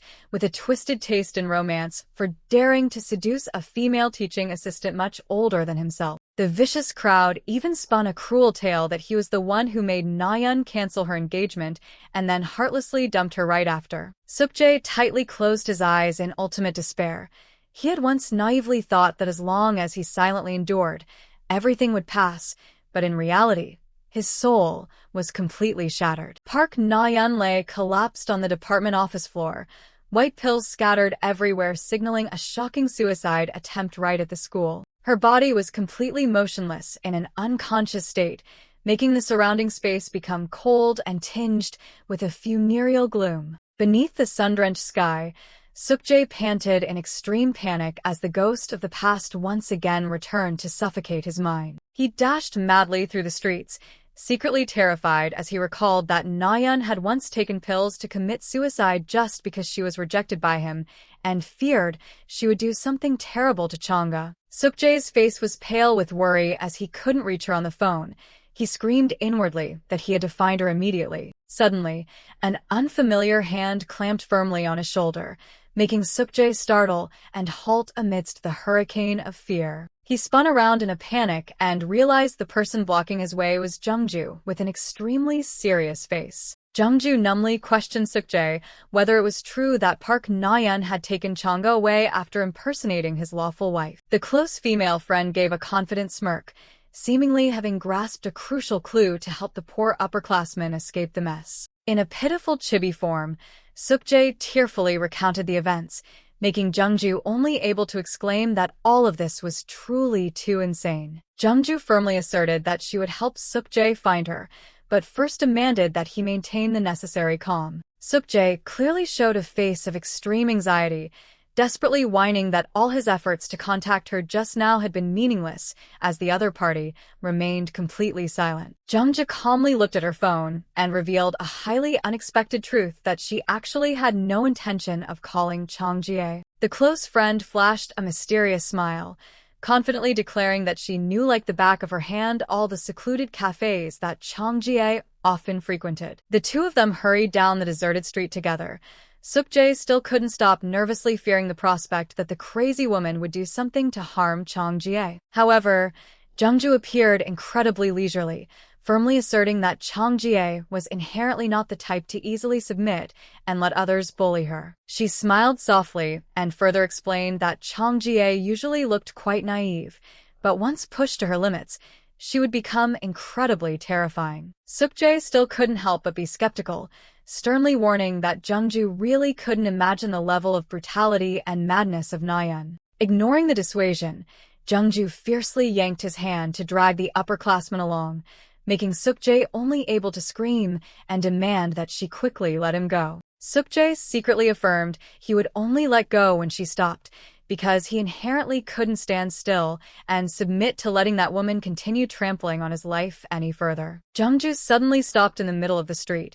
She panicked and asked Suk-jae if that was Changa's powerful voice that had just rung out from afar. The girl blankly looked around the quiet street, secretly terrified as she realized her best friend's silhouette had suddenly vanished like an illusion. The tranquil atmosphere was torn apart by a loud crash as the room door was suddenly pushed open violently. Suk-jae rushed in like a tornado, screaming Changa's name in utmost fear that she was facing a terribly dire situation. However, the upperclassman suddenly stood stock still as if rooted to the ground, his face changing color in utter shock at a scene beyond all imagination. A firm hand was tightly gripping the opponent's shiny blonde hair, executing a highly authoritative and merciless punishment. Changa stood proudly with the demeanor of someone completely dominating the situation.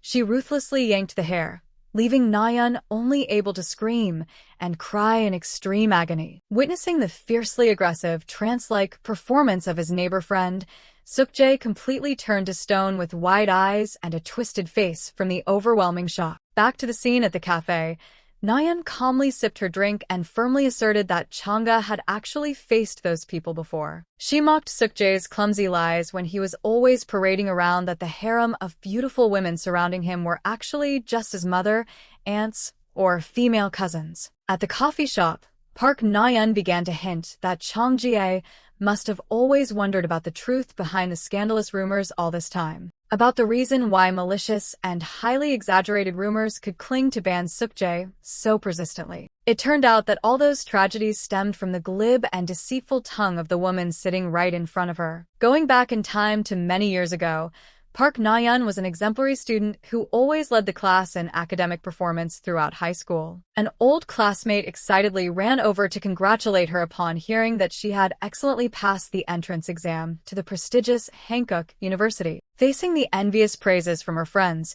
Nayeon only responded with an indifferent attitude and a distant gaze. Deep down, she angrily wondered why such mediocre people dared to strike up a conversation with her, and whether that girl was under the illusion that they were on the same level. Hidden behind the elegant appearance of an elite schoolgirl was a rotten personality and a disgustingly two-faced lifestyle. Nayeon silently evaluated and judged everyone she met with malicious thoughts hidden behind a calm face. She callously mocked that intelligence would become meaningless if a person possessed an ugly appearance as terrible as a pile of trash. Suk-jae smiled radiantly in the form of an alpha wolf amidst the bustling schoolyard, ignoring the judgments that were beginning to surround him. He stroked his chin smugly in front of the mirror, secretly thinking that he should just enjoy it because suffering would sooner or later find him anyway. Although currently very sought after, this face would also wither soon, unable to resist the cruelty of the rule of time, turning intimate moments into a cheap excuse for the terrible nature hidden deep within his soul. The quiet atmosphere of the coffee shop under the late afternoon sun became the setting for the filthy schemes about to be exposed. Nayeon was suddenly stunned with a face full of disgust the moment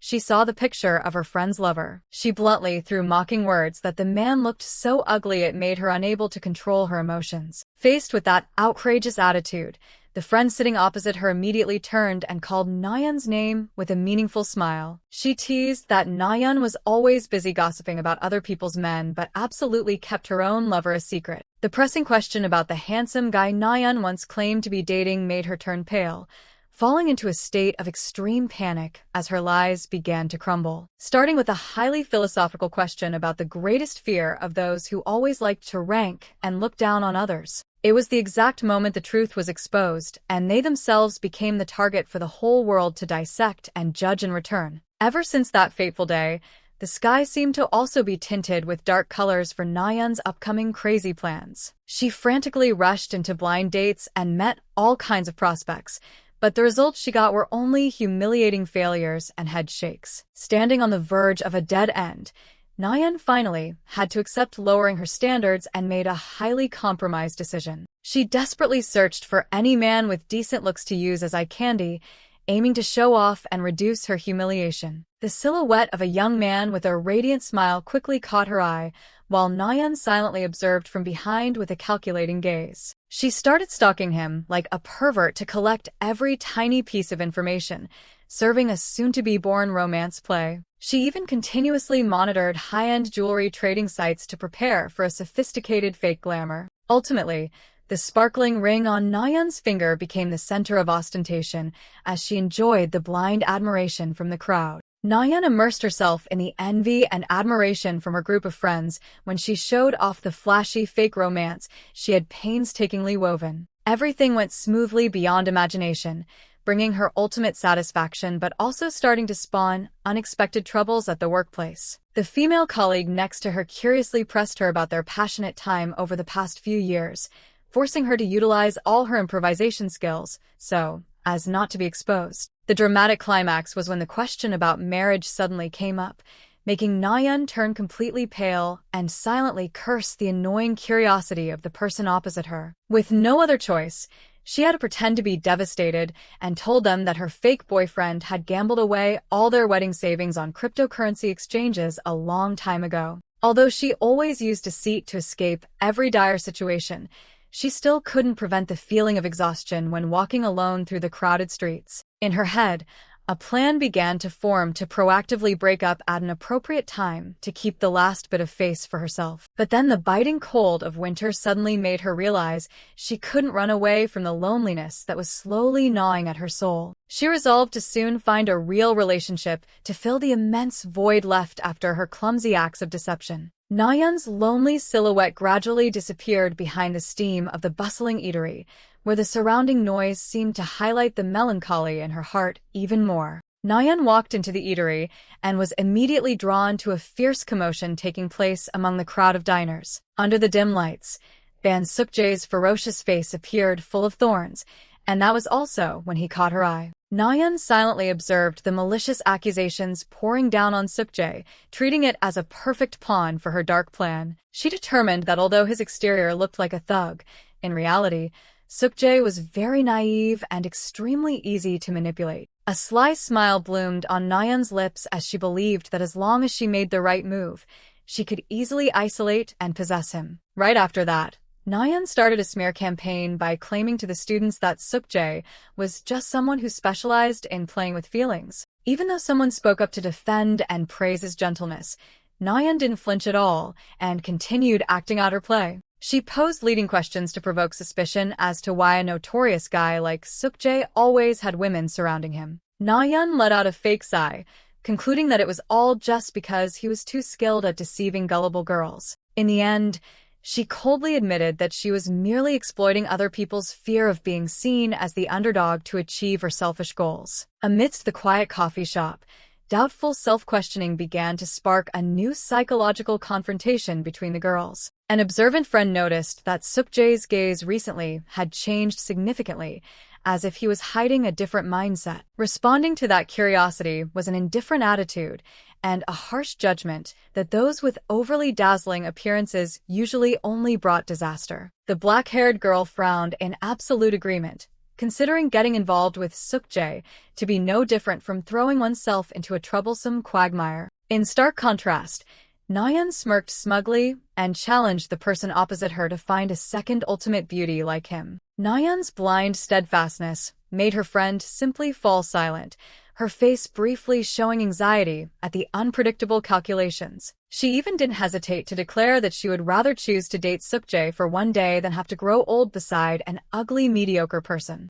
Nayeon's eyes flashed with slyness behind her glasses, showing that she was deeply immersed in the ambition to possess the most desired bad boy in school. Although Sukjae's sudden escape had caused quite a bit of trouble for the plan, everything seemed to still be within the mastermind's calculations. In another corner, Min Sujong crossed her arms authoritatively and coldly declared that she would soon chain that runaway boyfriend by the neck and bring him back. Chong Jie was absolutely astounded when she heard the woman in front of her firmly assert that based on that expression, the two would break up soon. She calmly announced that she had said everything, so the choice was now entirely in her hands, then turned her back and walked away arrogantly. Right then, Chong Jie unexpectedly reached out and tightly grabbed the chain of the opposite person's handbag to stop her from leaving in astonishment. She decisively held onto the obstacle, causing the other woman to startle and turn back with a gaze full of irritation mixed with surprise. Chong Jie suddenly bloomed a radiant smile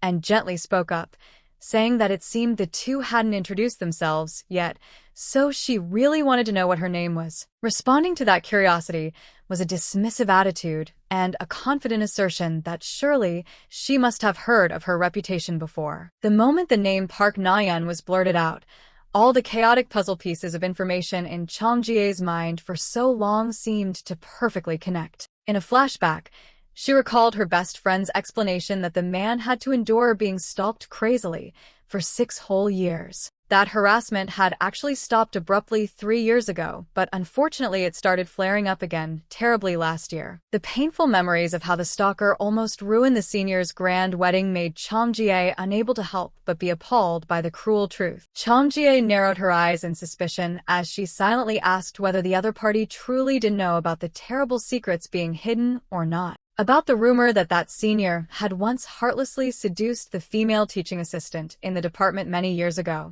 making her so infatuated that she called off her engagement. But for Ban Sukjae, it was just a passing fling and nothing more. Amidst the tense atmosphere, the silhouette of the strange intruder with a floral scarf and sunglasses suddenly came back to her mind. The details of the bizarre outfit along with the sneaky attitude of that mysterious woman started to be thoroughly dissected by her. Park Nayeon still kept her triumphant face and a sarcastic half-smile without even knowing that disaster was about to strike, until Chong Jie firmly held onto the handbag chain and muttered affirming that she indeed found this face very familiar. She glared straight at the opponent and loudly declared that she had caught the perverted underwear thief right here. Nayeon immediately jumped up in anger, frantically questioning and claiming that these accusations were completely insulting to her. But Chong Jie didn't bother to care, coldly pulling out her phone to call the police station directly to end the farce of deceit. Chong Jie tightly gripped the handbag chain, loudly declaring to the other end of the line that she wanted to report an extremely serious incident. Despite Nayeon struggling crazily and demanding to let go, she calmly informed the police that she had just caught a thief trying to escape. That woman screamed out orders for Chong Jie to drop the phone immediately before things went beyond the limit of endurance. Aggression erupted as Nayeon rushed into attack, repeatedly swinging her arms aiming to seize the phone that was exposing her sins. Her face deformed due to fear mixed with indignation, her breathing heavy when realizing the situation was gradually slipping out of her control. In the midst of the chaos, the voice of the police officer anxiously asking about the situation rang out from the phone, while Chong Jie still made an effort to restrain the opponent's resistance. Despite being held, Nayeon violently delivered a heavy blow with her phone to Chong Jie's head to extinguish the hope of reporting the crime. She suppressed the pain, trying to keep her voice calm to respond to the police that it was nothing major and she would call back later to finish the battle herself. She ferociously grabbed Chong Jie's hair to show off her power, silently cursing the stubbornness of this tiny girl without knowing that disaster was about to strike. Chong Jie decisively launched a counterattack by tightly grabbing Nayeon's hair, coldly affirming that this was the first time she had performed such a violent action. Chong Jie tightly grabbed Nayeon's hair, coldly declaring that when it came to hair-pulling techniques, she was still way too green. She decisively spun Na-yeon around a full circle so violently that it made her do nothing but scream in extreme agony. The small hands that contained terrifying strength were suffocating every last bit of resistance from that terrible woman. With the posture of a victor, Chang Jie emphasized that the secret lay in the divine wrist twist, ignoring the hopeless pleas to let go. Na-yeon went crazy with humiliation, crying and screaming, ordering Chang Jie to let go immediately if she didn't want to bring disaster upon herself. Responding to that aggressiveness was a sarcastic smile and an assertion that she would only let go when the other agreed to release her hair first. Right at the climax, Suk-jae suddenly rushed over like a tornado and yelled Chang Jie's name loudly in a state of utter panic. He stood frozen like a statue upon witnessing the sight of the gentle neighborhood little sister completely overpowering that crazy stalker. Suk-jae's face changed color from too much shock. He seemingly intended to say something but then choked on his words when seeing another familiar silhouette. That was Lim Jong-ju poking her head out and flashing a radiant smile right behind, making the poor senior silently wonder why this troublesome girl was here. Chang Jie stood next to Suk-jae, who was showing extreme tension in the face of the haunting presence of the uninvited guest. Meanwhile, Na-yeon casually crossed her arms and mocked that it seemed he was living very well next to this new girlfriend. Suk-jae immediately shielded Chang Jie and roared a threat that she better not even think about laying a finger on her one more time. Na-yeon pretended to be heartbroken, blaming him for being too cruel to heartlessly utter such harsh words to her. But he bluntly yelled in her face that it was she who single-handedly ruined everything and completely did not deserve to have happiness. She still smirked maliciously, mocking that running away seemed to have already become a hard-to-break habit of Suk-jae's. Na-yeon leaned in close and threatened that if he continued to run away, she would again make a crazy decision exactly like last time to bind him. About the day she lay motionless on the floor after a haunting suicide attempt aimed at destroying the poor guy's reputation and soul. The psychological trauma hit, making Suk-jae tremble to the point of suffocation, and he painfully realized he couldn't even utter a single word. Chang Jie looked in shock at Suk-jae, who was gradually collapsing, and wondered why he suddenly fell into such a state of sheer terror. Na-yeon calmly admitted that she was the female teaching assistant in the old rumors and asserted that the accusations about Suk-jae seducing her were entirely true. Standing nearby, Chang Jie was shocked to realize that the senior's shoulders were trembling violently because traumatic memories were cruelly brought up. She anxiously observed every expression on his face, feeling a chilling aura gradually enveloping the surrounding space. Suk-jae's hands clenched into fists so tightly that his veins bulged, showing that his restraint seemed to have reached its absolute limit. His eyes suddenly darkened and emitted a chilling murderous intent,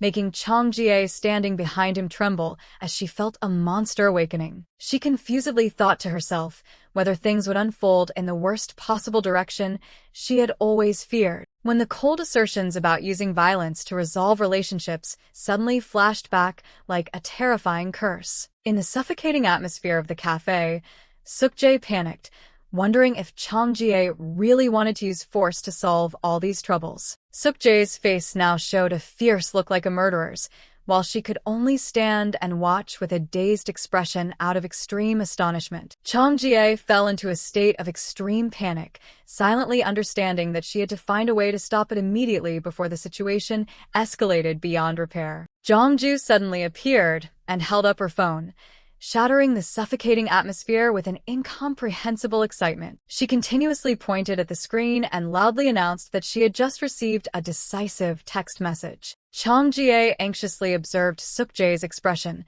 silently realizing that his trembling seemed to be leading to an outburst of murderous intent. Her eyes suddenly lit up as a bold plan formed just in time during the most dead-end moment. Amidst Na-yeon's provocative words, Chang Jie and Suk-jae remained silent, making her even more smug about her act. She leaned in slightly and whispered into the senior's ear that she had just thought of an absolutely perfect plan to end this, accompanied by a confident wink and a hand gesture signaling him to trust absolutely in her handling ability. Na-yeon continued to ramble brazenly, asserting that Suk-jae inherently had no right to resist her harassment. She even smirked and justified that the recent vandalism of his private home was merely a legitimate form of emotional release. But Chang Jie coldly interrupted that boasting with a harsh sarcasm, asking if anyone had ever criticized her for talking too much. Nayan was stunned, her eyes wavering fiercely as she realized she was gradually losing the initiative to the girl opposite her. Meanwhile,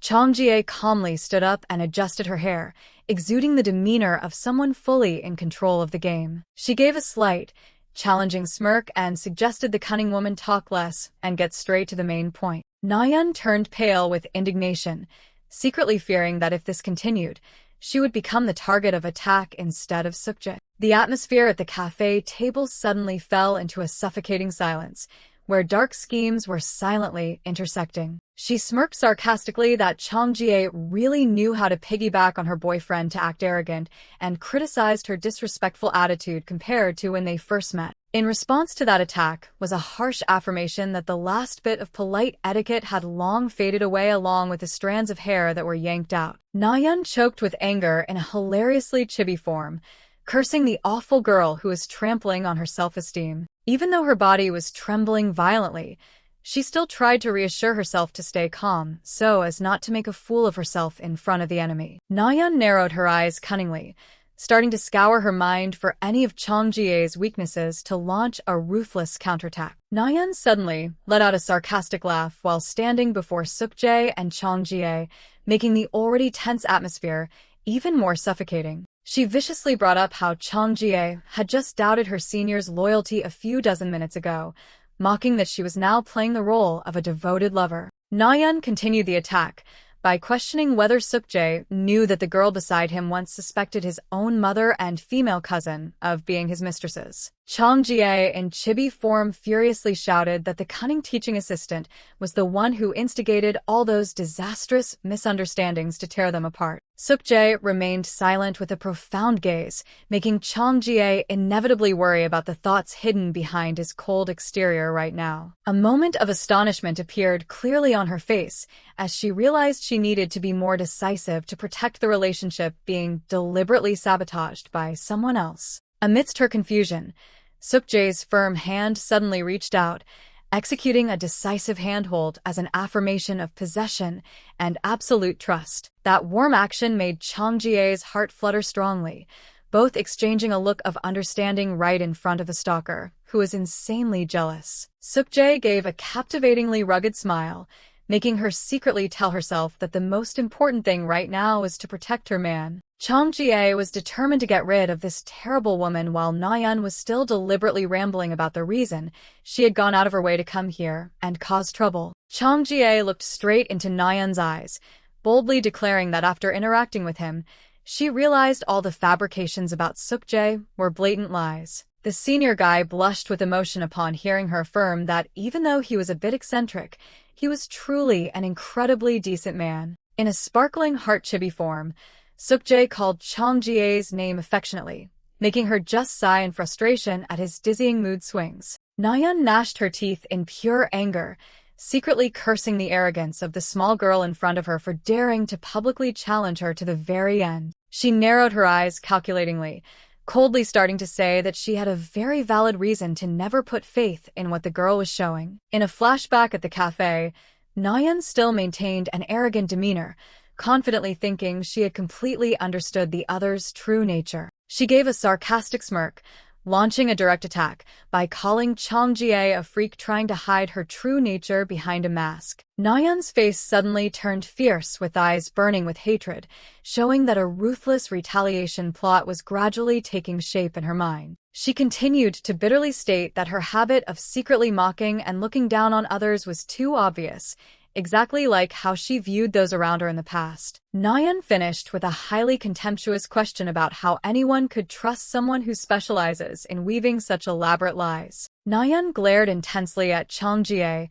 loudly asserting that surely this little girl hadn't truly tasted fear when facing someone like her. The cunning teaching assistant leaned in close with a threatening look, growling to question why Chang Jie dared to be so arrogant when she didn't know what a real pervert could do. Before that highly dramatic threat, Jie could only freeze with a face full of question marks regarding the abnormality of the woman in front of her. She bewilderingly thought to herself that she didn't understand what the woman was rambling about, while Nayeon on the opposite side was trembling violently with rage. Jie narrowed her eyes, looking straight at the opponent, doubting whether Nayeon had lived her whole life, just deluding herself into thinking she was incredibly terrifying. The spot-on words made Nayeon's face flush red with embarrassment mixed with humiliation, her breath suddenly becoming rapid because she was looked down upon. She angrily jumped up, intending to launch a fierce counterattack, but the sudden ringing of the cafe door chime cut off all her plans. Nayeon slightly turned her head toward the entrance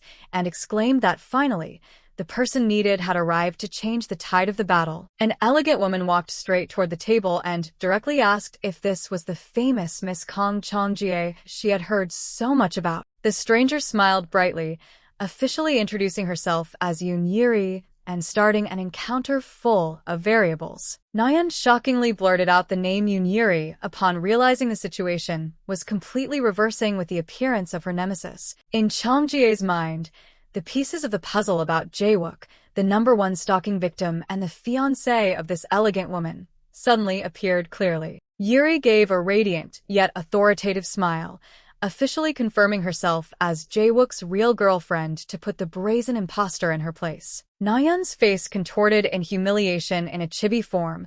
She frantically cursed the presence of the woman who was trampling on her self-esteem. Memories of snooping on Yuri's dates in the past suddenly rushed back, making Nayeon tremble upon realizing she had been unmasked. Noticing the situation turning extremely disadvantageous, she sweated bullets and secretly resolved to find a way to escape from the cafe immediately. Yuri casually shifted her attention to Sukjae, asking with great interest if this was the famous guy she was clinging to. Yuri's appearance was like a splash of cold water, making Nayeon gnash her teeth in fury, while Sukjae could only look baffled before the enveloping pressure. Yuri continued to launch psychological attacks with a triumphant smile, asserting that she had heard many anecdotes about the teaching assistant's sick behaviors. The exposure that the person who once harassed her boyfriend had now shifted her target to Sukjae made the guy completely freeze in sheer shock. Yuri gave a gentle but mysterious smile, softly saying that both she and Sukjae were actually in the same boat. That was the club of victims stalked by a lunatic named Park Nayeon,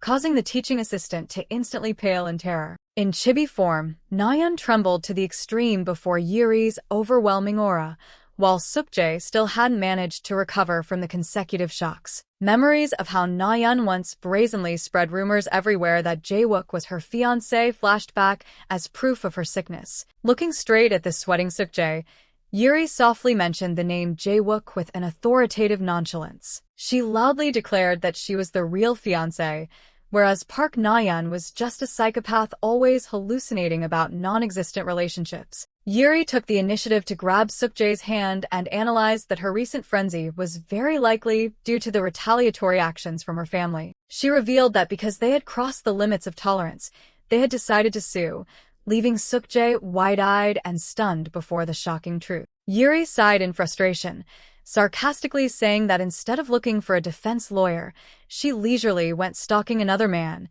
which was truly insane. Finally, she turned to look at Nayeon with a radiant but thorny smile and casually asked what kind of person was standing here after all. The atmosphere in the cafe became strangely quiet as the four characters faced each other in a dilemma. Yuri smiled slightly in a self-satisfied way, as if she held a sure victory in her hands when facing the person who had harassed her fiancé. On the contrary, Nayeon was sweating profusely out of fear, remembering the lawyer's warning absolutely not to approach Song Jaewook or Yoon Yuri. Seeing a familiar face, Sukjae confusedly asked if the woman in front of them was the psychopath Yuri had just mentioned. In response to that curiosity was an ear-piercing yell demanding ban Sukjae to shut his mouth immediately, making the poor senior flinch. In chibi form, Sukjae could only hug Jie and cry bitterly out of resentment, ignoring Nayeon, who was frozen in humiliation from behind. Nayeon bowed her head, weakly muttering that she was only trying to send a normal greeting.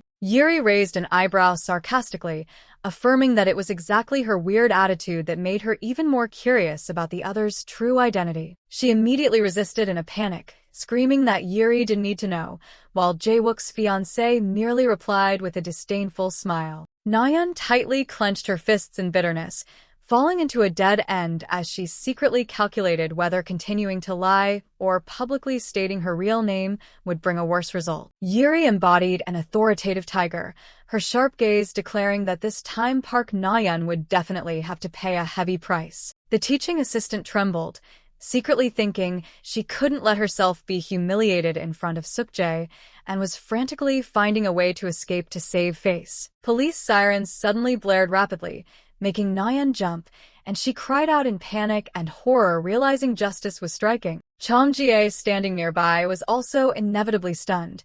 She secretly wondered when the senior beside her had secretly called the police without anyone knowing. Nayeon gritted her teeth in pure bitterness, sweat running down her pale face as she felt the heat from her past sick behaviors burning her. With no other way out, the guilty woman decisively decided to run away as fast as she could to escape the punishment of the law. She rushed away like a madman, with only a single thought in her head. She had to leave this place immediately before it was too late. But her panic made her footsteps clumsy. A fatal slip on the floor ended all her final attempts to flee. Nayeon fell miserably right in front of the exit, while Jongju had been waiting there and casually held up her phone to record this moment. Witnessing the stalker kneeling in humiliation, Suk-jae and Yuri could only stand in silence, watching the bitter end for someone who always disregarded the feelings of others. Suk-jae froze in a state of sheer bewilderment, trying to piece together what had just happened after the stalker had fled miserably. Meanwhile, Jongju smirked sarcastically that the cunning teaching assistant was inherently just a weak person and had retreated faster than expected. Following up her best friend's words, Chong Jie calmly remarked that Nayeon had mistaken an ambulance siren for a police car, a testament to a guilty conscience. The sisterhood also didn't hesitate to laugh at the huge difference between her real-life appearance and the fake virtual photos of the guilty woman. Amidst everyone gossiping clamorously, the poor senior could only sit in silence with a series of question marks appearing on his face. Suk-jae suddenly spoke up to question Yuri about the reason why she had just casually completely denied knowing Park Na-yeon earlier. Yuri burst into a bright laugh and admitted she had intentionally lied, making the guy just gape in astonishment at that mischief. In a heavily confused chibi form, he listened to the explanation about pretending not to know her to create a legal advantage and avoid being picked on. Yuri gave a slight elegant smile and once again held out her hand to reintroduce her true identity as a start for trust. She asserted in a serious voice that the real purpose of coming all this way to find Suk-jae was for the lawsuit demanding justice against Park Na-yeon. Yuri suggested that Suk-jae write a detailed statement regarding all the harassment that the teaching assistant had caused all this time. In chibi form, the senior guy bewilderingly wondered if a foolish guy like him could be of any help, while Yuri still radiantly affirmed that he could. With a tightly clenched fist full of determination, she called on both of them to form an alliance to put that crazy stalker into police criminal records. Suk-jae smiled softly, with eyes gradually becoming firm, as if he had found hope to escape the ghost of the past haunting him. Standing observing from afar, Chong Jie let out a relieved smile, seeing that she could finally be of some help to the poor senior. Meanwhile, Jongju appeared extremely satisfied, silently thinking she had recharged enough dopamine from the intense drama that just unfolded. The turbulent meeting ended.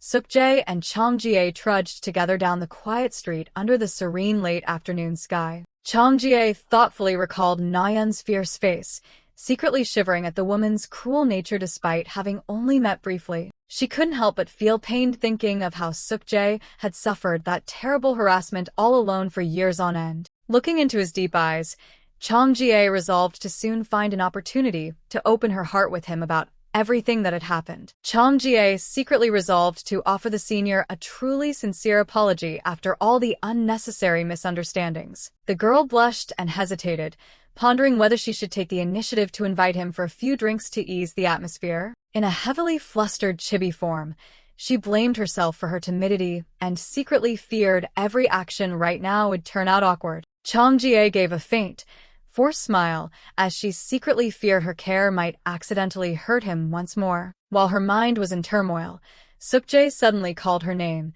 making Chong Jie startle and face his deep, intense gaze. The senior guy hesitantly pressed to ask if she was free, summoning all his courage for a sincere offer. Suk-jae gave a captivatingly rugged smile, blushing as he suggested going for a beer with her to end a long, exhausting day. Standing opposite each other under the faint sunlight, the two exchanged a deeply moving look as if all barriers had completely dissolved. The quiet bar with its solemn atmosphere became an ideal sanctuary for the young pair to open their hearts to each other. At the drinking table, Chong Jie thoughtfully affirmed that she had finally understood the truth behind the malicious rumors that had clung to Suk-jae all this time. In chibi form at the pub, Chong Jie and Suk-jae discussed Park Na-yeon's malice in being ready to ruin someone's life just because she was rejected. She remained silent for a long time with a thoughtful face, preparing to summon all her courage to confess the secrets weighing heavily on her heart. Suk-jae slightly raised an eyebrow in surprise, seeing the neighborhood little sister suddenly turn serious and want to confess an important matter to him. Chong Jie bowed her head apologetically, admitting she had been too foolish to let the malicious rumors about him sway her mind all this time. She confessed that although she always felt he was a good person, a part of her still secretly doubted whether he was hiding any bad intentions. Standing before the senior, she gave a deeply sincere bow and choked up as she uttered a belated apology for misunderstanding him. Witnessing that attitude, Suk-jae hastily waved his hands, affirming that everything was fine and she really didn't need to torment herself like that. He flashed a warm smile, gently saying that if put in her position, he himself would have developed the same vigilance. Even so, Chong Jie kept a gloomy look, secretly thinking this apology was immensely necessary so she could face him with the utmost peace of mind. Seeing through the little girl's sincerity, Suk-jae smiled softly and declared that he officially accepted this apology. Suk-jae radiantly hoped that now both of them could return to their normal relationship as before.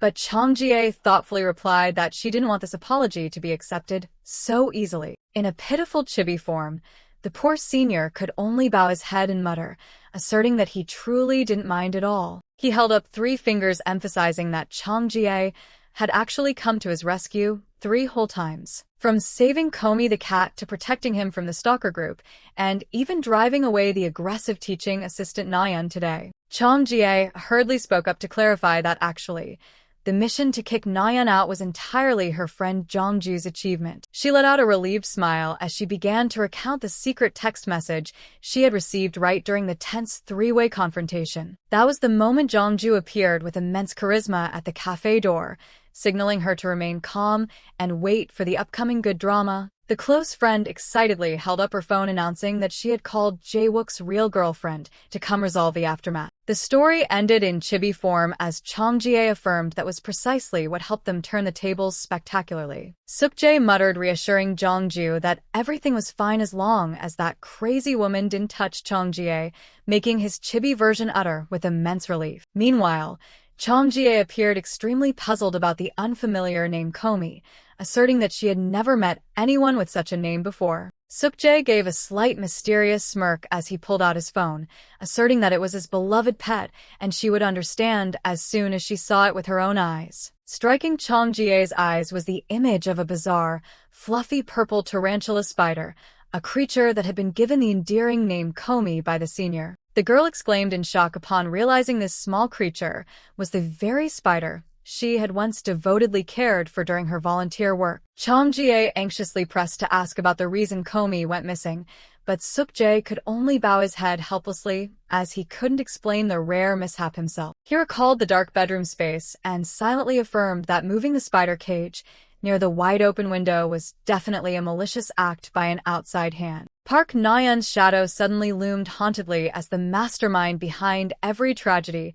making Chong Jie shiver at the insidious nature of the former teaching assistant. Suk-jae tightly gripped his phone, gloomily recounting the desperate journey of searching for his pet in every nook and cranny of the neighborhood through an all-night. Amidst the quiet urban landscape, the senior appeared weary with a dazed look at the very moment he had begun to fall into ultimate despair. The image of Komi, the purple spider, scribbled on a lost and found paper, accompanied by a note that if anyone lost a spider, please contact the phone number below. Suk-jae held the paper in shock, secretly remembering the moment he had accidentally spotted this search notice posted right inside the elevator. Emotionally, The guy tightly held Chang Jie's hands and tremblingly affirmed that if it weren't for her that day, something terrible would have surely happened to Komi. Standing before the senior's deep gaze, Chang Jie listened silently as he sincerely expressed that he felt more grateful than sad, so he hoped she wouldn't torment herself any further. Suk-jae let out a captivatingly rugged smile, seemingly having resolved to take this opportunity to sound out a secret long hidden in his heart. Chang Jie's face suddenly lit up with a radiant smile as she cheerfully replied that she agreed to let him officially accept this apology. The atmosphere turned shy as Suk-jae blushed slightly, hesitatingly saying he was actually feeling extremely curious about something. His deep purple eyes drilled into her mind. Suk-jae asked in a low voice whether that encounter at the bar was truly the first time they had met. Faced with the unexpected question, the senior guy suddenly sweated profusely out of nervousness, his lips moving as if wanting to explain something but hesitating to utter a word. While Chang Jie was still bewildered with a face full of question marks, Suk-jae could only mutter cryptically that the answer to that might be yes, but it might also be no. Chang Jie thoughtfully revealed that she had actually seen him from the very first day he moved to this apartment complex. Her chibi version suddenly froze upon realizing she had just slipped up and exposed a secret that should have stayed hidden. In response to that confusion, Suk-jae merely let out a subtle smile and promised he would explain everything clearly at some point. Amidst the quiet bar atmosphere, the promise of a later time seemed to heighten the curiosity of the conversation even more. The image of the hallway cluttered with boxes returned, marking the starting milestone for the red threads connecting two souls. Suk-jae let out a weary sigh in the flashback, as the burden of a new life left him feeling undeniably lonely and exhausted. He asserted that he originally just wanted to treat her to a meal to repay her kindness, but now her first date was the top priority. Suk-jae turned his head slightly to offer a regretful farewell, silently wishing her a pleasant evening before quickly leaving to hide his sadness. Unable to contain her emotions, Chang Jie collapsed onto the stairs and burst into tears witnessing the senior's heartbreaking kindness. Tears rolled down her face flushed with emotion, as she shockingly realized her heart had fallen for that man without her knowing when. Nayeon clutched her head and tore at her hair in extreme chaos, her mind seemingly exploding with dead-end thoughts. She closed her eyes tightly, bitterly letting out a resentful curse upon realizing her true face had been exposed right before Suk-jae. In a shocked chibi form, Suk-jae tightly clutched the document box, his face pale as he was still unable to recover his senses after the recent events. He quietly turned his back and walked away, trying to distance himself from Chang Jie to seek a quiet moment for himself after the secrets were exposed. Suk-jae's eyes suddenly turned deep as he mocked himself for his blind, unrequited love, admitting he was gradually becoming exhausted from the suffering. Standing alone, Chang Jie bowed her head slightly with a troubled sigh, secretly regretting the awful misunderstandings she had held toward the senior. Amidst the quiet stairway, she collapsed onto the steps looking lonely, while Suk-jae still silently stood right behind to protect her. Returning to the bar with warm yellow lighting, Suk-jae smiled softly and gently affirmed that they would still have many things to talk about when this relationship became more special. Seokji suddenly became dreamy in his chibi form as he secretly thought that the encounter between the two of them was the most wonderful destiny. Meanwhile, Changga appeared extremely doubtful, silently wondering what was going on with this weird senior guy. She hesitantly spoke up, saying she had an extremely important matter that needed to be clarified immediately. Changga bluntly suggested that both of them should officially end their current fake dating relationship, leaving Seokji so stunned that his face turned bright red. Faced with his panicked expression as if he was about to collapse, she hurriedly explained that she had no intention of cutting off contact completely. Changga lowered her voice and analyzed that continuing to put on an act in front of everyone was no longer necessary and could cause many troubles later. But she also firmly asserted one thing, that she truly did not want them to go back to being strangers. Looking deep into Seokji's eyes, she gently praised him for being a good person and said she deeply cherished the friendship between them. Changga gathered all her courage to ask if he would agree to continue maintaining this relationship as close friends. Right after that, she blushed and waved her hands frantically, fearing her offer of friendship sounded too abrupt and forward. Chang'e hesitantly offered a series of suggestions for their relationship, from neighbors and close classmates to treating each other like siblings. In response to that awkwardness, Siekji gave a warm smile, placed his hand on his chest,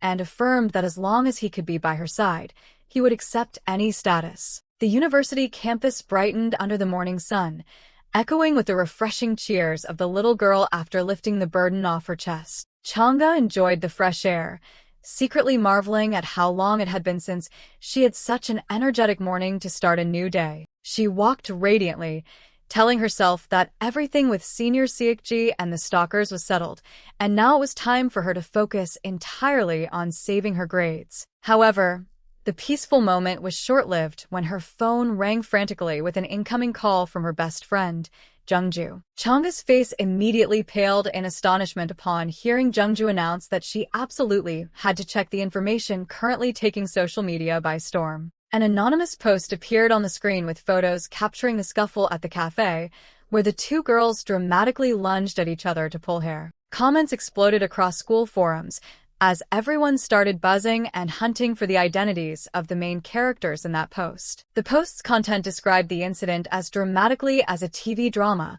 exposing the face of the stalker impersonating a fiancé who failed miserably in the brawl. Chang'e was dizzy upon reading the information exposing the crazy teaching assistant's notorious past, someone who was inherently a professional stalker and specialized in making up fake engagements. In a terrified chibi form, she could only hold her head and cry out to the heavens, unable to believe that these horrifying dramas were engulfing her life. Fortunately, the storm of public opinion began to show signs of subsiding before it could explode and spiral out of control for the insiders. Siekji looked thoughtfully at his phone screen, announcing that the original post had been deleted very quickly, but screenshots were still secretly spreading everywhere. Chang'e tried to give an optimistic smile to comfort her senior, thinking that even if everything blew up, it would still be the most solid evidence to clear his name. Right at that moment, an emergency notification from the landlord sent to her phone left her stunned upon learning that the bathroom would be blocked off for 3 days to fix a water leak. She gloomily whined to Siekji in a pitiful chibi form,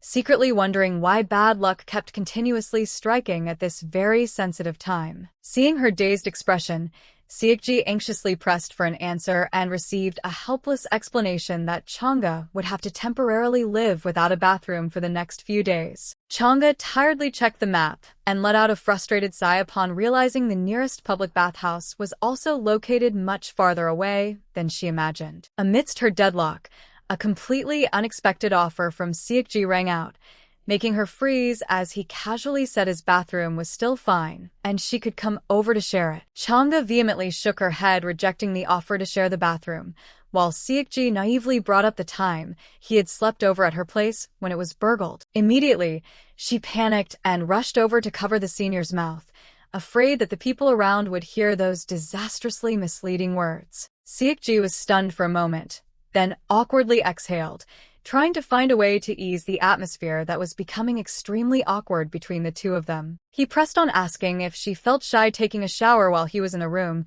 making Chang'e blush and admit that it was also part of the reason she hesitated. Amidst the quiet school setting, Siekji suddenly came up with another idea and excitedly proposed a bold location swap plan. Looking at the shower basket in her hands, Chang'e couldn't help but feel torn, asking herself if this option was truly okay for both of them. She hugged the basket with a face full of inner struggle, secretly thinking that even though they were close, the boundary between men and women was still something that deeply troubled her. The room door sprang open.